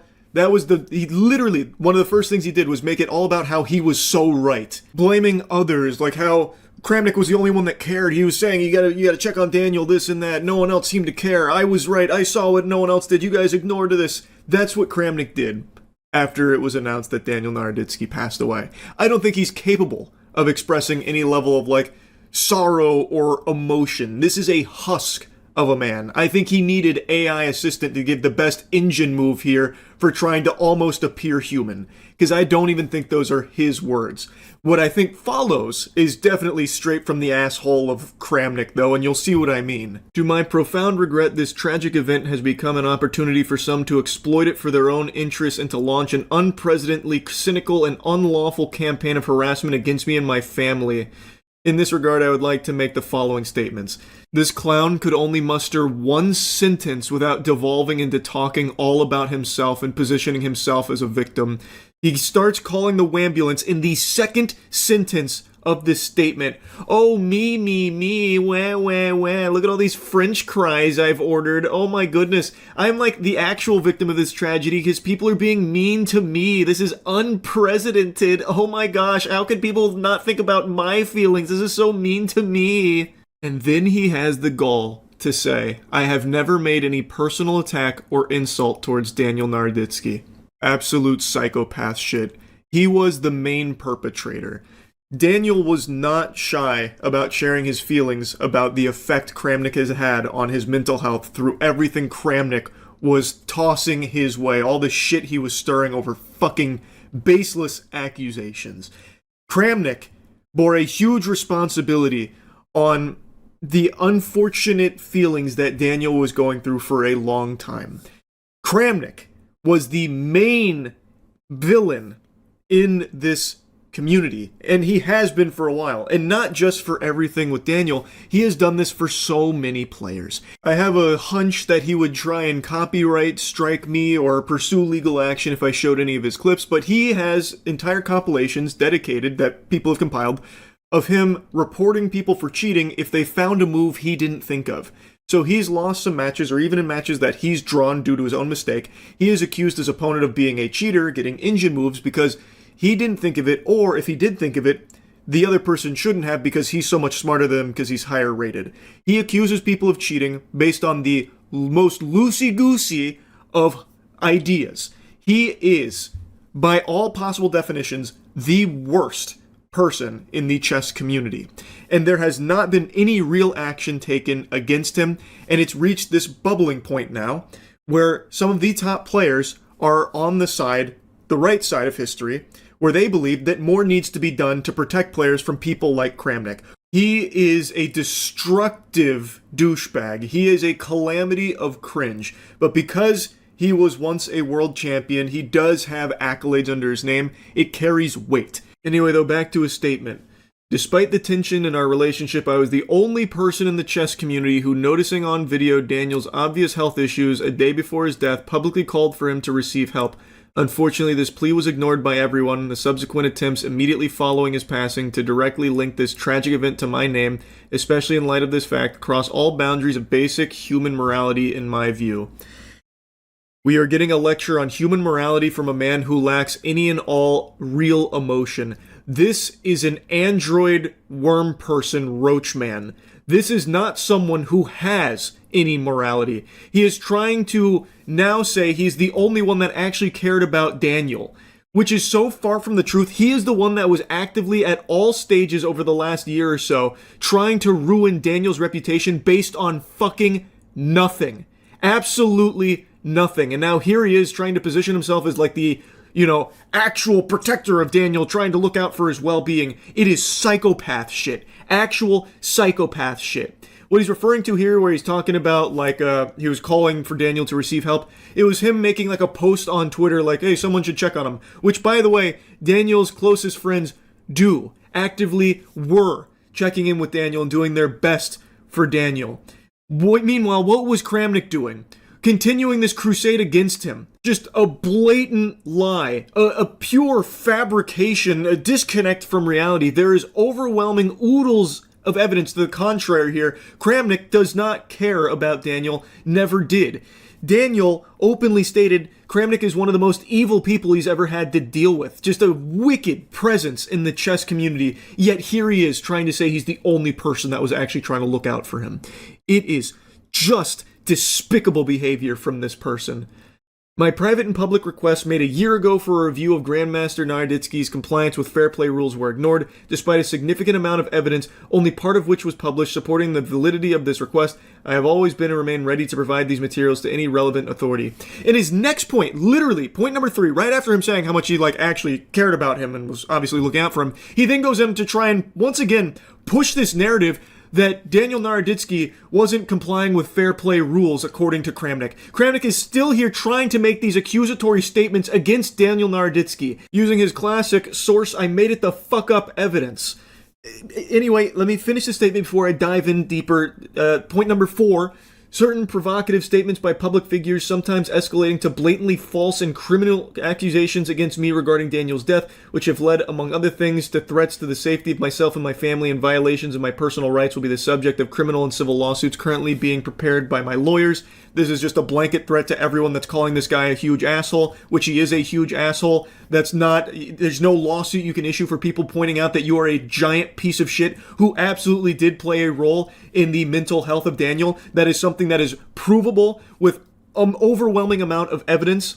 Number 5, I welcome the officially announced opening of a criminal investigation in the United States into the circumstances of Daniel Naroditsky's death, and if needed, can even assist the investigation with some important non-public information at my disposal. Finally, with full responsibility, I want to state that I am in good physical and mental condition, and under no circumstances am I planning to take my own life. I'll quickly address that last little nugget there at the end, because you're probably scratching your head wondering why the fuck did he even include something like that, mentioning that he's in good physical mental condition, not planning on taking his own life. That seems to kind of come out of nowhere. And it's because Vladimir Kramnik has devolved into a fucking paranoid freak. This guy probably thinks that the deep state reptilians are spying on him through his fucking electric toothbrush. Now, anyone with a functioning frontal lobe can look at this statement and immediately smell how fucking foul it is and how stinky it is. His first statement is about how he's never, attacked Daniel or anything like that. And then you go to point number 3 and he immediately starts tossing out the cheating allegations again about how, I have all this evidence about Daniel Naroditsky not complying with fair play rules, by the way. So he's already contradicting himself in his own fucking statement. So you've never personally attacked Daniel, yet here you are, literally 2 sentences later, attacking Daniel in your own statement. Hey pal, you just blowing from stupid town?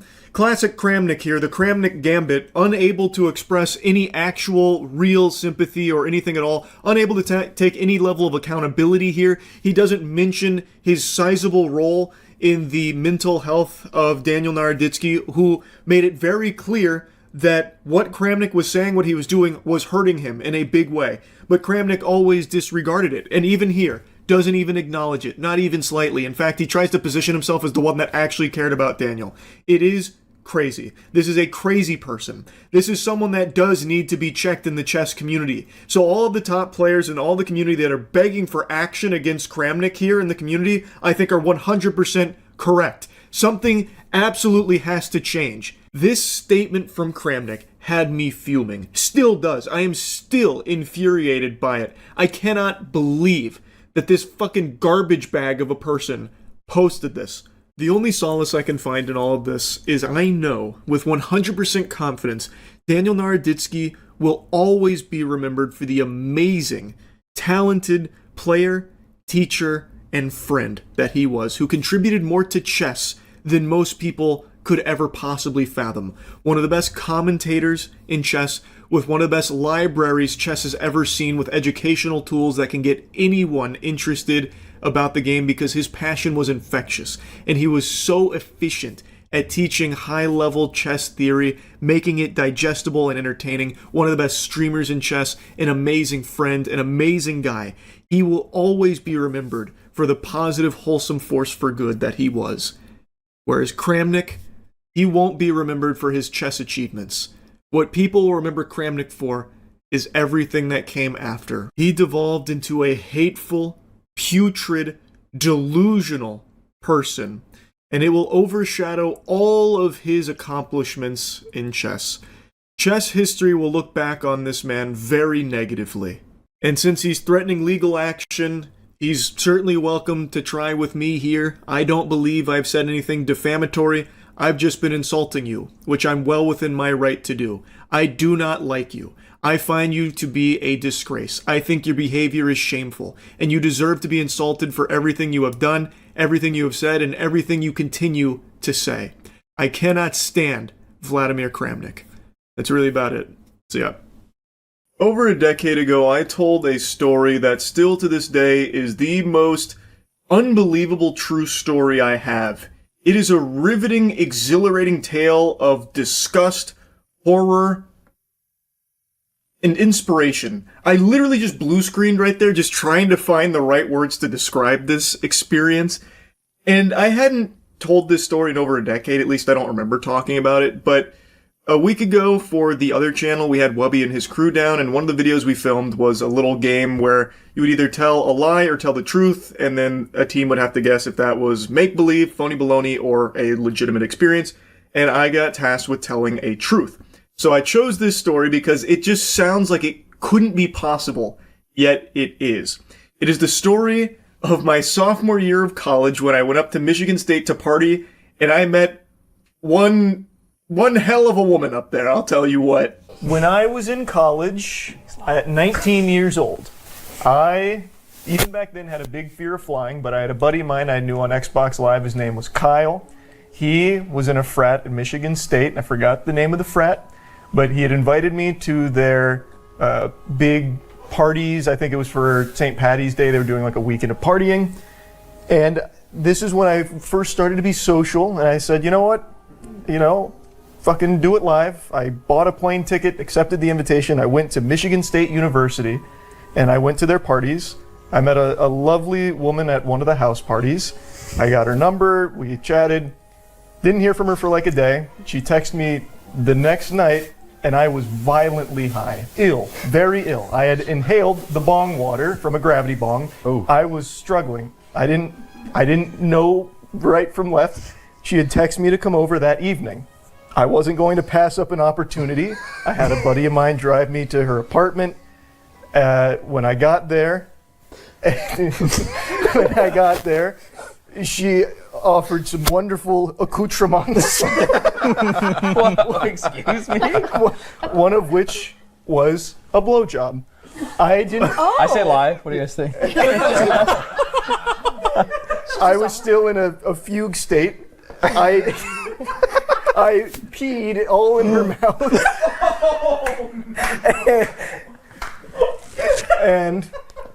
and what the fuck? Of course, there's only so much space in this cavity, so she popped off. I peed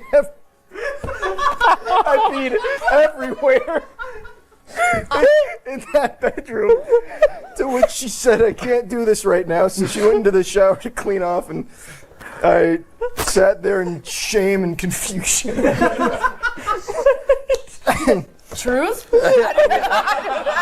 I was so quick at the start of the story to think oh yeah, this is true. I didn't even have to think twice. It's so unbelievable. That last bit, I am praying for you that is a lie. I have so many questions. I think we get quite a few. They grilled him. Yeah. Okay. So first off, the most unbelievable thing, you flew? Yeah, I did. I flew. Yeah. It was one of only, I think, 8 or 9 times I've flown. It was a solo flight. Because I was finally socializing. This was a huge opportunity. Did she gag when you pissed in her mouth? I think she thought it was cum at first. And then when it was very yellow, it became more apparent that it was not. Okay. Okay. But she did not throw up. This might just have you explain it again, but I'm very confused how that happens. Yeah. Were you hard? I mean, I have to be real here. Were you hard? Yeah. And then you just started. I don't think I've ever mixed that up. So you ripped a gravity bong. You said multiple times. And you were nauseous during it. Oh, I inhaled the bong water. I thought I was begging. Right. Yeah, I was begging. I was begging to go to the hospital. And you were very hot. Very hot. This is a common theme. Was this like a homemade plastic bottle one, or is it like an Depot actual bucket? I don't remember at all. It was a weapon. You would remember that. I have a question. I know I'm not the question asking team, but did you say she said she can't do this? Can't do this right now. I can't do this right now. We'll come back. Also, I like how we said. One of which, out of the many offerings she gave, one of which was. How did it end? Did I miss that? She went and showered and then. We became good friends. Did you stay the night? Yeah. This is no. And that was the first time that you had met them. Earlier. Party. Yeah. Yeah, but you met them like that. You peed in a girl's mouth and it worked out to where you could stay in the home? like that. Did she like it? No. Well, she said not right now. I think I'm on full. This is a lie. It has to be a lie. I think full that. truth. I think that this is like. How could we bring the beginning elements of this are probably true, but especially the end of it is like there's no way. He potentially pissed like into the carpet of a woman's Yes. home. Yeah. You don't stay after that. No. She don't keep you there. Was this? I don't care if you're the most suave motherfucker on earth. If you pee into someone's mouth and on their floor the night you met them, you're not staying the night. No. She was sober. This is so a lie. This is so a lie. Okay, why do you think it's true? Because we should get to the bottom of this. This is our one shot here. Yeah. His reactions are like He was dying laughing, and so was the genuine. crew. That's why I think that some of it's true. Like bits of it. Yeah. But not. There's just 0% I can't believe that he peed in a girl's mouth and then stayed and like watched TV. And like hung out. Yeah. Family yeah, Guy maybe funny. everything was true up to the bits. Check this out. Check out Spider Ham. You'll never guess what Stewie said. Yeah, okay, I can get to lie. Well, okay. Because I have a question. her reaction just being like no gagging. I'm gonna go shower. No, I'm gonna go and being shower like, and then I cannot come back do this right now. and then staying the night. The staying the night is What'd not you guys that do weird to after? me. Some dirty deeds. You went around too. Yeah. What the fuck? Can we just And she was As sober? far as I know, What? yeah. Okay, wait. Okay, Did this wait, woman wait, have wait. a septum piercing? No. That's wait, I have- valid question. Valid question. How long were you already an established content creator at this point? Oh, good I was question. faceless. I think maybe it's a lie. What do you say? He said no. I was faceless. What is When that? he was He was 19. faceless. What is that? Oh, he's You're saying 19. he can't pull? Yeah. No, I'm saying if you were as large No, as I he get is it. now and you piss in a girl's mouth, She you're would gonna come ask back. them to still Yeah, fuck them. I agree. What? Lie? Lie? I think it's a lie. And if all of that is true, hats off Yeah, to good on you. however the fuck that happened. Also, you Also, delivered now it really it's well. on the other channel forever. Yeah. Yeah. I think it's a lie, I'm gonna go lie Charlie. as I well. go lie. I'm gonna go lie. Locking it in. Locking it in. It's the truth. I've actually told this story once before, right after it happened in like 2014. I remember that. You made it into a video? Well, I was playing Five Nights at Freddy's. Like, you guys aren't gonna believe this.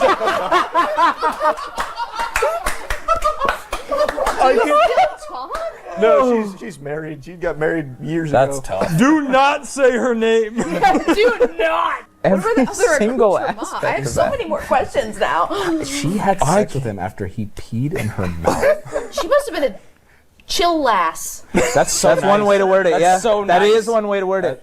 She was a trooper. She really stuck it out for Yeah. you. That's awesome. I can't do this right now. I'll be right back.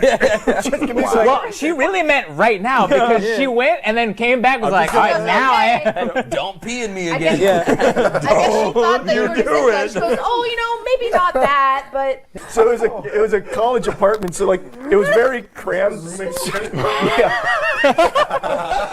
It was separate rooms. But since it was a college apartment like room, it's very cramped. So her bookshelf was right next to the bed. Jesus fucking Christ, dude. Harry Potter collection. Oh my fucking God. So I went back and checked that Five Nights at Freddy's video to see if there was any details I missed. And I don't remember keeping it so vague. So I remembered in that video when I was talking about it, it was a few days after it happened, and I was worried that if I mentioned drug usage, like about being high, it would get the video taken down or I'd be in trouble. So I do remember deliberately omitting that detail, but what I didn't recall until I went back and rewatched that video is that in its place, I made it seem as though I just stubbornly refused to pee, like crossed my arms. No, I will not tinkle. I'm gonna be a big man and get a blowjob with a full bladder. Which is just an unhinged mentality. But probably the biggest revelation from rewatching that was that I've misremembered what she said. I'm going to trust my word from almost 12 years ago where I said that she verbatim stated that she can't deal with this. I remembered her saying that she just can't do this right now because she went and showered. And I can only imagine what she saw when she came back. Just like dripping urine all over the place like a fucking horror movie scene with me sitting on the bed, cock and balls out, probably rocking back and forth with my eyes rolled in the back of my skull like a fucking exorcism scene. Because I did just have like a demon expelled from my wiener. She done sucked the urine devil out of me there. And yeah, we did hook up that night. And as I said in the Five Nights at Freddy's video, we did see each other quite a bit after that. Came over the following day, we did it all over again, sans the pissing everywhere. And then, even when I came home, we stayed in contact. I was desperately looking through my old photos because I had remembered I had taken a photo right after I broke my pinky playing pickup basketball, and I sent it to her. And I was like mewing, and I thought it was a really cool picture. Also, my pinky never fully healed. So that's why I have this like really fucked up pinky that I can't fully extend. And I sent her that. I don't even remember why. I think it was unprompted. And she was like, oh, that's pretty cool, I guess. So like, yeah, I mean, we stayed in contact. And then I remember a buddy of mine told me she had got married at some point or something. So yeah, definitely an experience I will never forget. She was great. And it's been a long time since I've dusted off this story. So it's a lot of fun to go down memory lane again. That's really about it. So yeah. Oh, God, I'm a fucking animal. A filthy grease man. Uh-oh, Andrew, I'm already popping off. Damn it. I didn't even get cold. Yeah, I'm starting to get cold. Uh-oh. You gotta turn that heat up then. Start jerking off or something under the keyboard. See, that's a good... Sylph said in my chat, that's Oh. a good excuse. It's lagging for me because I'm downloading this beta. That's a good excuse. I'm popping off, man. Oh, yeah? Yeah, I'm the Deagle King. I got one. Good assist. I got him. I think I got him. Wow, this is too easy, Andrew. Look at how gross this is. Oh. Look at this teamwork, though. Oh, that's just gross. Does the beta have crossplay? Yeah, unfortunately for all the children on console, it does. Just like those two. Yeah, it just fucking lambs to my asshole. Oh. I feel like the times they killed us was them trying to click out of the game to launch Fortnite. What do you mean the times they killed us? The time they killed us. We only got killed once. I'm really excited for this. I think they're doing a really good job. I hope they shit the game out at the very end and it's horrible. He's right there. Yeah. Yeah. Oh, wait, he's in that bush? I thought he was... I don't know why you waited. I thought he was around the rock. I thought I was seeing his name pop up on the other side. That's great camo. Should have ran up and punched him. Yeah, I had no idea. I thought he was around the rock, man. We have been fucking ass. We have literally just been fucking ass right now. I've only died twice in 2 games. Oh, wow. Oh. He was still there. Oh! Thanks for the resub. Great. Not looking great. I don't like this, Andrew. I might have to announce my retirement. What is happening? Don't push! There we go. Oh, thank God. Stick together. We need to play more tactically. He's lit! Thank you. We did it! I had no idea he was there. Good teamwork, though. What the fuck? I'm shocked. I hit him twice! Well, you're really far away, though. He hit me with the same gun and I was at full health! Come on, pussy. Well, that'll do it. Oh, I really don't like this gun, Andrew. This is embarrassing. Dankins said that this shotgun that we were both shitting on earlier is actually really good. Oh, I don't believe him at all. We'll see. Yep, that's real strong. Point blank didn't kill with a shotgun. What a piece of shit. What in the this is fucking ridiculous. What a horrible weapon. I think I just got pranked. God damn it. Who threw that flash? It was a teammate. You fucked me. You may have fucked the momentum. You did. You fucked it good. Oh, I just threw a grenade by accident. What the fuck? That scared me. Yeah. I'm glad there's no friendly fire. You went right over that bad boy. Yeah. I got you covered, baby. Oh, I'm popping off. Fucking tunnel. What Did the you fuck? get that guy? Yeah, I got 2. I like the little peak cover thing. I think that's a really cute new feature. Innovative. Yeah. That's next gen shit. Because I'm amazing? We have the same amount of kills. Oh, you only have 1 death. You're camping! No, I'm not. I'm really not. Oh, you pussy. I never guess the thought VOD will decide. Yeah, I never thought I'd be friends with a camper. Imagine playing this game on console where you can't crank the FOV up to 120 like me. Dude, imagine not being able to toy with your DPI. No. Oh. God, fuck my You aim. send hate mail? God damn it, what are my Wings of Redemption? You said the forbidden name? I did. I actually What's just the forbidden name? I didn't hear it. Wings of Redemption. I'm gonna go for a huge shot. Oh, collateral! Immediately! Oh, look at the kill feed. That was 1 bullet. I'm an animal. I can't, I'm flashed. I'm a fucking animal. Here comes a no-scope. Oh. That'll do it. What a hero. God. Oh, did you see that no-scope slide? Oh, God, Jackson, I'm a fucking maniac. Yeah. Nice. Oh! God, that guy's gonna think I'm fucking cheating. So you can wallbang that shit. My special little guy. Alright. No, I Hear missed. anything else? That'll miss twice. I hope there's a DLC that comes out where everyone can play as Bin Laden on this map. Whoa, that's insensitive, Andrew. Don't say that. How is that insensitive? Bin Laden's done a lot of nasty things. He's dead. He's been dead. If you believe the government, that is. Alright, that's the insensitive part, not opening the eyes of our viewers. Sheep. Oh, we're losing. Not for long. Oh, please stop. No scope. Oh, that was dirty. Oh my god. God, my dick is greasy right now. That was good. How did that not kill him? How did that Oh, man that was survive explosion? filthy. Put in- It doesn't get more casual and arcadey than COD. Nothing wrong with that.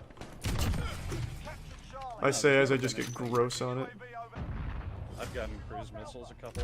Oh, those reflexes are gross. That's that siege gamer life. Oh! Charlie, that was a cruise missile that didn't kill you. How do you feel? I know, that's a first. I'm using a cruise missile right now. Let's see if I kill myself with it.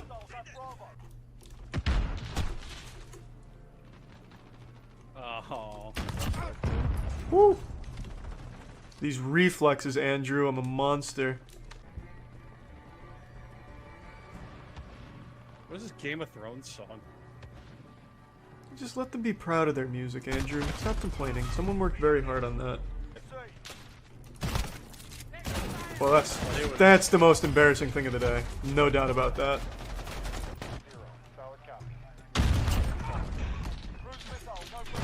Oh, man. I'm popping off with the shotgun, Andrew. I figured it out. You just have to shove it right in their dick hole. And then it's a one-shot. You wouldn't believe it. You just have to ask them to look at it closely. Yeah. Inflict wounding effect? Whoa, we just phased through the gate. Did you see that? No. It's high tech. I love when I play this game so much I forget to eat and I lose like 100 pounds. That used to happen to me with League of Legends. I'd end up just playing like fucking well, that's embarrassing. Marathoning, and I wouldn't eat for like 9 hours. Oh, Andrew. What? These parents need to get the children off the game now. The boogeyman has come. Ooh, you're wrecking house.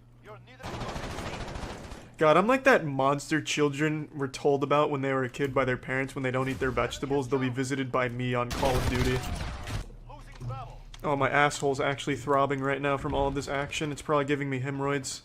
There's a dude on our team with 900 ping. Fuck yeah, what a hero. That was baffling. His name's elevating too, so that's pretty appropriate. Do I think this game's worth getting? I mean, if the game is just the beta without I can't hear you over the airplane, Andrew. Sorry, I'm playing in the airport. What the fuck? Did you hear how loud that was? I have my volume at like half. Well, I'm having a really hard time finding one more person. Because Umbrella keeps killing them all. Oh, well, there we go. There's the last guy. Such a good game on paper, but it just had so many issues. Like what? What the fuck? What is it called? The hit, not hit registration, but like. I have no idea what the fuck that was. Well, I panicked. That was the most embarrassing moment of the day.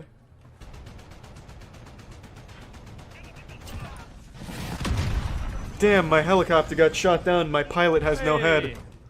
The fuck? I just learned about another TikTok prankster facing multiple years in the slammer for absolutely trash pranks of just being a nuisance to society and harassing fast food employees for their content, treating them like props, like subhuman objects for them to be exploited for his content. This is the story of Heston James, who right now is looking down that soggy pipe of potentially 9 years in jail, which is a substantial amount of time. That's more than, like, actual super criminals that do unforgivable, unfathomable, heinous evil. But they are really coming after this prankster in particular. And I've seen on TikTok there's a huge movement about how his pranks are, like, harmless and stuff, because he's apparently the guy who, like, did screaming in department stores or something to annoy the workers, which is cringe garbage, but I guess ultimately harmless. And that's what they're saying he got arrested for? It's not. Also, that mentality can suck my whole cock. Yes, it is harmless. No one's getting hurt or anything. And it is a step up from the average TikTok prank, which at this point is just assault. So it's better than that. But it's still a pile of garbage. You are just bothering and making the days much worse for just normal, hard-working people that are just trying to get by. And he knows, and these pranksters know, they can't do anything back because they're not allowed to. They will get in trouble. They might lose their job, and it's very difficult to find a job these days. They don't want to lose their income. They need it to survive. So he goes in there and takes advantage of that for his content. And the content is at the employee's expense. The joke is pointing and laughing at the employees for their reaction to the screams and shit. It's humiliating them. That's not fair. I think that shit really sucks. He got arrested for the pranks where he would go interrupt businesses with hordes of his fucking clowns, his circus troupe that he brings with him, and just spends a handful of minutes taking over their job and berating them, saying how bad they're doing, so we're from corporate, we're taking over, and just harassing these employees. Just normal, everyday civilians just trying to go about their day, doing their job. And this guy just comes in to make it worse, which is all pranksters ever do, just this fucking miasma, this plague that sweeps through and is just a scourge to just the normal, everyday person. So he would go in with a bunch of people and, like, take over their job, doing this exclusively to just normal employees at normal businesses. And one of them even got a bit physical, where they went to, like, Pep Boys, and some of his goober-ass friends, I guess, were, like, bumping into the owner to push by him, and then even getting, like, a little handsy, taking things and using things on cars while they pretended to work on the cars at the auto shop, and actually putting themselves in danger, like getting underneath the car while it was still, like, up, so they could have actually just died there as well. So contrary to the misinformation they shit down your throat on TikTok about Heston James, where they're trying to, like, fight for justice for Heston or whatever, his squealing in department stores wasn't what got him arrested. It was these pranks where he actually went and harassed the employees directly and even allegedly got a bit physical and put people in danger doing it as well. That's what he got taken into custody for and what he's facing the charges from. And if I'm being honest, I do think 9 years is too much for what you're about to see, but I do think a precedent needs to be set because pranks are completely out of control. TikTokers hear the word prank and basically just go out and harass and assault people for pranks for the most part. One guy even poisoned food. Like, I already talked about that guy. I'm not going to regurgitate. But one guy thought pranking was literally poisoning food that could have killed people. That was the prank, by the way. So something needs to change. I do think he should face, like, serious punishment for it. But I think 9 years is too much. You see the EW body cam of the TikTok prankster? I actually have that up right here, because that was in the recommended when I pulled that last one up. So I have not seen this. I assume this would be the body cam of the AI pranks guy, but I don't think it is, just based on this. Come on, everyone, come on. You think this is like a TikTok thing? It is a TikTok thing. I clocked it immediately. Nice. Good job mopping that. These idiots are going to do this to the wrong guys, or a guy that's having a bad day, and they're going to get hurt. So what When is a this? TikTok prank draws millions of views online. A young influencer sets out to top it with an even bigger viral hit. But after one stunt, It's crazy how every TikTok prankster literally looks exactly the same. Every single one of them looks just like this. They must be made in some kind of like cringe lab or something. with an even bigger viral hit. But after one stunt spirals into chaos and violence, the attention it brings. Jesus, even the people that he brought with him look exactly the same. Oh my god, they're all clones. Jesus Christ. It's like when Obi-Wan Kenobi went and met Jango Fett. Holy fuck. Into chaos and violence, the attention it brings is not the kind he had in mind. After the manager Emma reported an unusual encounter at the restaurant. A Lovecraftian horror experience. Cosmic being came through. I had a customer. You think this is like a TikTok thing? It is a TikTok thing. I clocked it immediately. And yeah, it was just like harassing and just getting in the face and stuff. Your portion sizes have been lacking, so I'm here to make sure you guys are staying in check. Get out my door. So I'm gonna clean house. Go ahead and bring in the guys. What is going on? What is up with the frames here? Why is it so laggy? These are my workers. How many times did the police download this TikTok? It's all fucked up. They deep fried it. No, you have to let get out of my store. Mop, I need everyone cleaning. Doing a great job, sir.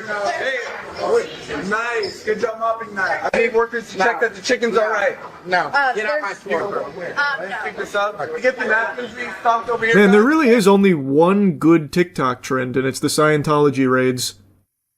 It's just always shit like this, and it's always to fast food employees. Genuinely, every single time. What fucking losers, man. What a shame. Got you, boss. They're touching literally everything. The group of fake workers all appear to be dressed in Chipotle-branded hats and t-shirts. Emma claims that business was disrupted by the group's behavior, some of which was captured on video by an employee and customer. Double B, why don't we give up? Come on. I just don't even understand who could laugh at this. I genuinely don't. I don't even see where it could even be misconstrued as humorous. It's just lame. And it was getting millions of views, apparently? Even by TikTok prank standards, it's just boring. Like, it's just extremely boring. Oh my God, no, get out of my store. Wait, I'm my store. You're doing a great job, sir. Now, good job mopping that. Who wants to go back in the back, check everything's good? All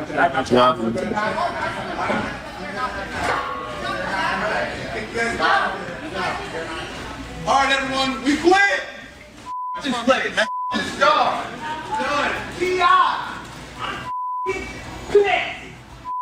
Do you want the incident? Ha ha. God, this shit sucks so much ass. Like, it's just an unskippable cutscene you just agonizingly have to wait for it to finish so the TikTok prankster gets its content. Fuck me. It's so awful. I think they meant if they were there. That's what I mean. Like, if you were in that scenario, all you can do is just sit there and just wait for it to end. There's no entertainment. It's just disruptive and annoying. It is so nothing that I couldn't even see myself getting angry at it. I would just be so annoyed. I'd just be sitting there bored. Like, you took an average day and you made it slightly worse.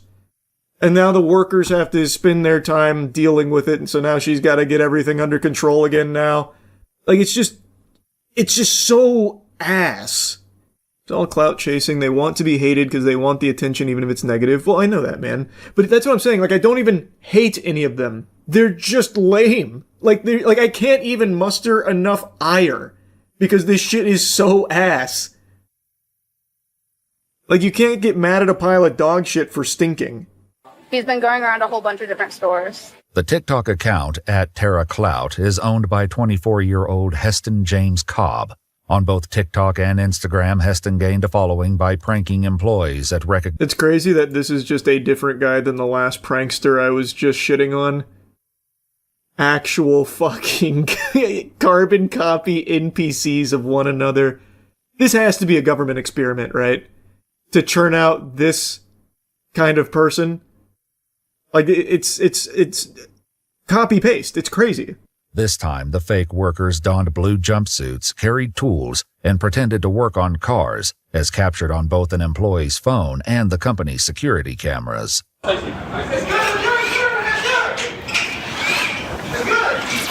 right, yo, what's going on over here? Hey, it's a little Both the cops, dude. I got the police. Heston James back with another banger. Okay, everyone, let's go. Everyone, let's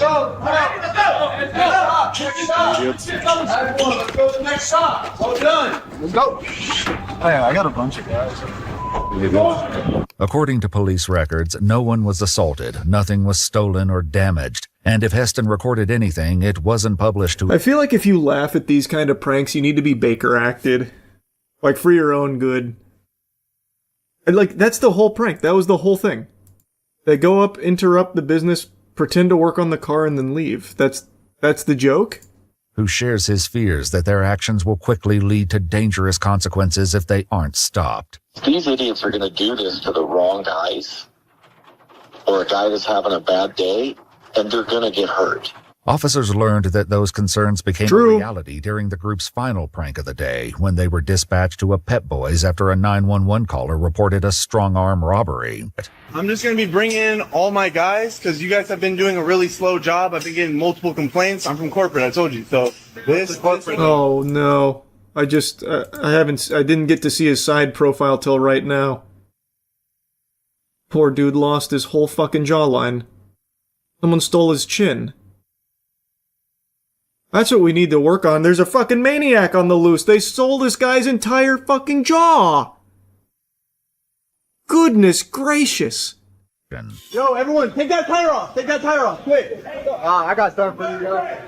Everyone, check the oil. Check the oil. It's good. The incident ended in a clean getaway for the pranksters. The one at Pep Boys took a very different turn. The manager explains that when the fake employees began trying to work on customers' cars, he armed himself with a torque wrench and told them all to leave. Everybody out. Get the out of the shop. Get out. Attaboy. They were backing out. That's what I like to hear. Was in front of the van. They started moving towards it, so I took the crowbar and I hit the windshield to get the driver to stop. And that's where I saw that. Yeah. All right, here we go. That's some good news. As well as both the driver and passenger side windows were shattered before the group escaped. Posted, that's the Big Brand Tire there on Southern and Mill. Yep. You need to go and talk to that kid. He has people driving by his location and heckling him as he's trying to work. It happened last week. Oh. What's crazy to me is the people that are watching that prank are old enough to drive. That's fucking tragic, man. They're already down the path of just being an unlikable, insufferable loser. Oh, they're already too poisoned. They're too far gone. He was the one that actually in the video reached down and yanked the kid out from underneath the car. Mm-hmm. Because the engine was just sitting there balanced on a 2x4 because the transmission was out of the car and he didn't want that kid getting crushed. Oh, Jesus. They're crawling under cars and stuff. Their buddy leans against the rack. He pushes that thing down. You think that kid's gonna think it was funny at that point that he killed his friend? Probably. Yes! Yes, man, that's views on TikTok. You're trying to reason with the unreasonable. If that happened, the only thought that would be going through their mind is, are they getting in trouble? And if the answer is no, how can they monetize it and milk it for views? 1000%. There's no reason to even try and, like, appeal to human emotion because it's completely absent from these fucking worms. 1 week later, on July 23, 2025, police prepare to arrest 24-year-old Heston James at his home and execute a search warrant. They had food delivered, about 10 minutes ago, so there are people home. Tempe Police Department, we have a search warrant. You need to come to the front door with nothing in your hands. Heard something. Quickly, call the clown car. Get your boys here. Hey guys, we know Heston! you're inside. We have a search warrant for the residents. You have to come to the front door. Heston, get your mechanics out here. Come on, where's the clown car dudes? Where's the bang bus, Heston? Moving inside. Come outside and I'll show it to you. Okay. Dude, looks like a cryptid. Oh man, the way he wandered out there. Put your hands on your back. Okay. So it's the pranks that you've been doing, like all over at the auto shops and at the Chipotle and stuff. I'm not going to say anything until the lawyer present. That's fine. But I'll show you the search warrant. Good call, Heston. To grab. Meta AI glasses likely used to record the pranks, as well as uniforms bearing the logos of multiple businesses, including Chick-fil-A, UPS, Target, Home Depot. Oh my god, he was about to go on a rampage. We just stopped a fucking serial prankster. Oh my god, we did it, Patrick. We saved the city. Holy shit. So many other businesses and just normal employees that they were going to annoy and harass. All spared. Fuck. They were in full swing. Jesus. We just prevented a national tragedy. And Raising Cane's. Along with these items, police uncover what appears to be Heston's journal. This is the most important year of my life, and I can't waste a single day. I will use this book to keep me accountable. Heston, don't think the most important year of your life got off to the best start, bro. There is no outcome where I don't succeed. Not a matter of if, it's a matter of when. Poor dude also just listens to the platitudes on the goddamn self-help affirmations. Goal for the end of the year is 1 million followers. That's your only goal? Like in life, that's it? A nice little peek inside the psyche. That is the only thing they care about. Well. Incident, he writes, I have no other choice but to make this work by any means possible. I will give my family the best life due to my hard work. I cannot afford to miss a single day. This is my year. With Heston facing multiple charges. Your hard work, bro. What hard work? You just go harass fast food employees and minimum wage workers in other locations as well. That's not hard work, brother. I'm sure his family's proud. They must be. He's a real winner. This is my year. With Heston facing multiple charges, Dave questioned whether or not there would also be consequences for those who helped him. All the 20 people that were a part of it, they all need to be charged with trespassing and criminal mischief. Which is a little bit more difficult because... But I agree. I agree with that guy. That's the hard part. He probably paid these guys. No! Are you out of your mind? He probably paid... He paid him an exposure, bro. He did not pay these guys. He's so green. It's cute. His naivety is cute. These fucking pathetic losers do this shit for free for these pranksters. The prankster tries to monetize it and make a career out of it. His goofball friends do it totally for free just because they're brain dead idiots. Just lobotomites that mindlessly follow. He didn't pay them, man. He did not pay them, I promise you. There's no doubt in my mind they didn't see a single penny. And he's not rev splitting it either, not with 20 dudes. That's not happening. Their hair, yeah. According to court documents, 24-year-old Heston James Cobb was indicted on 3 counts of felony burglary in the 3rd degree, 3 counts of felony criminal impersonation, 2 counts of criminal trespass in the 2nd degree, and 5 counts of disorderly conduct. He entered a plea of not guilty, and the case is still ongoing. Looks like he's looking at 9 years, apparently, if the TikTokers that are opining on it are correct. That's pretty steep. That is a lot of charges he racked up there. Man, they're fucking coming after him big time. 9 years seems a bit much, but he should definitely spend a pretty not insignificant amount of time in jail, I think. Not even because I think his pranks are some of the worst or anything, or most egregious, but there needs to be a precedent. Because right now, it's just the Wild West. This guy, the AI prankster, and they always keep elevating. We have the people that actually assault people for pranks, harass people. There needs to be a crackdown on it. So maybe it starts with him. Give him like 3 years in jail or something. I think that'd send a very strong message. 9 seems overkill. Didn't Johnny Somali get less years in charges? Yeah, it's true. But again, if they settle for something like a 3-year stay in the slammer, I think that's perfect. Then I think that would be an extremely strong deterrent from other fucking dumb assholes on TikTok that are doing these ridiculous pranks.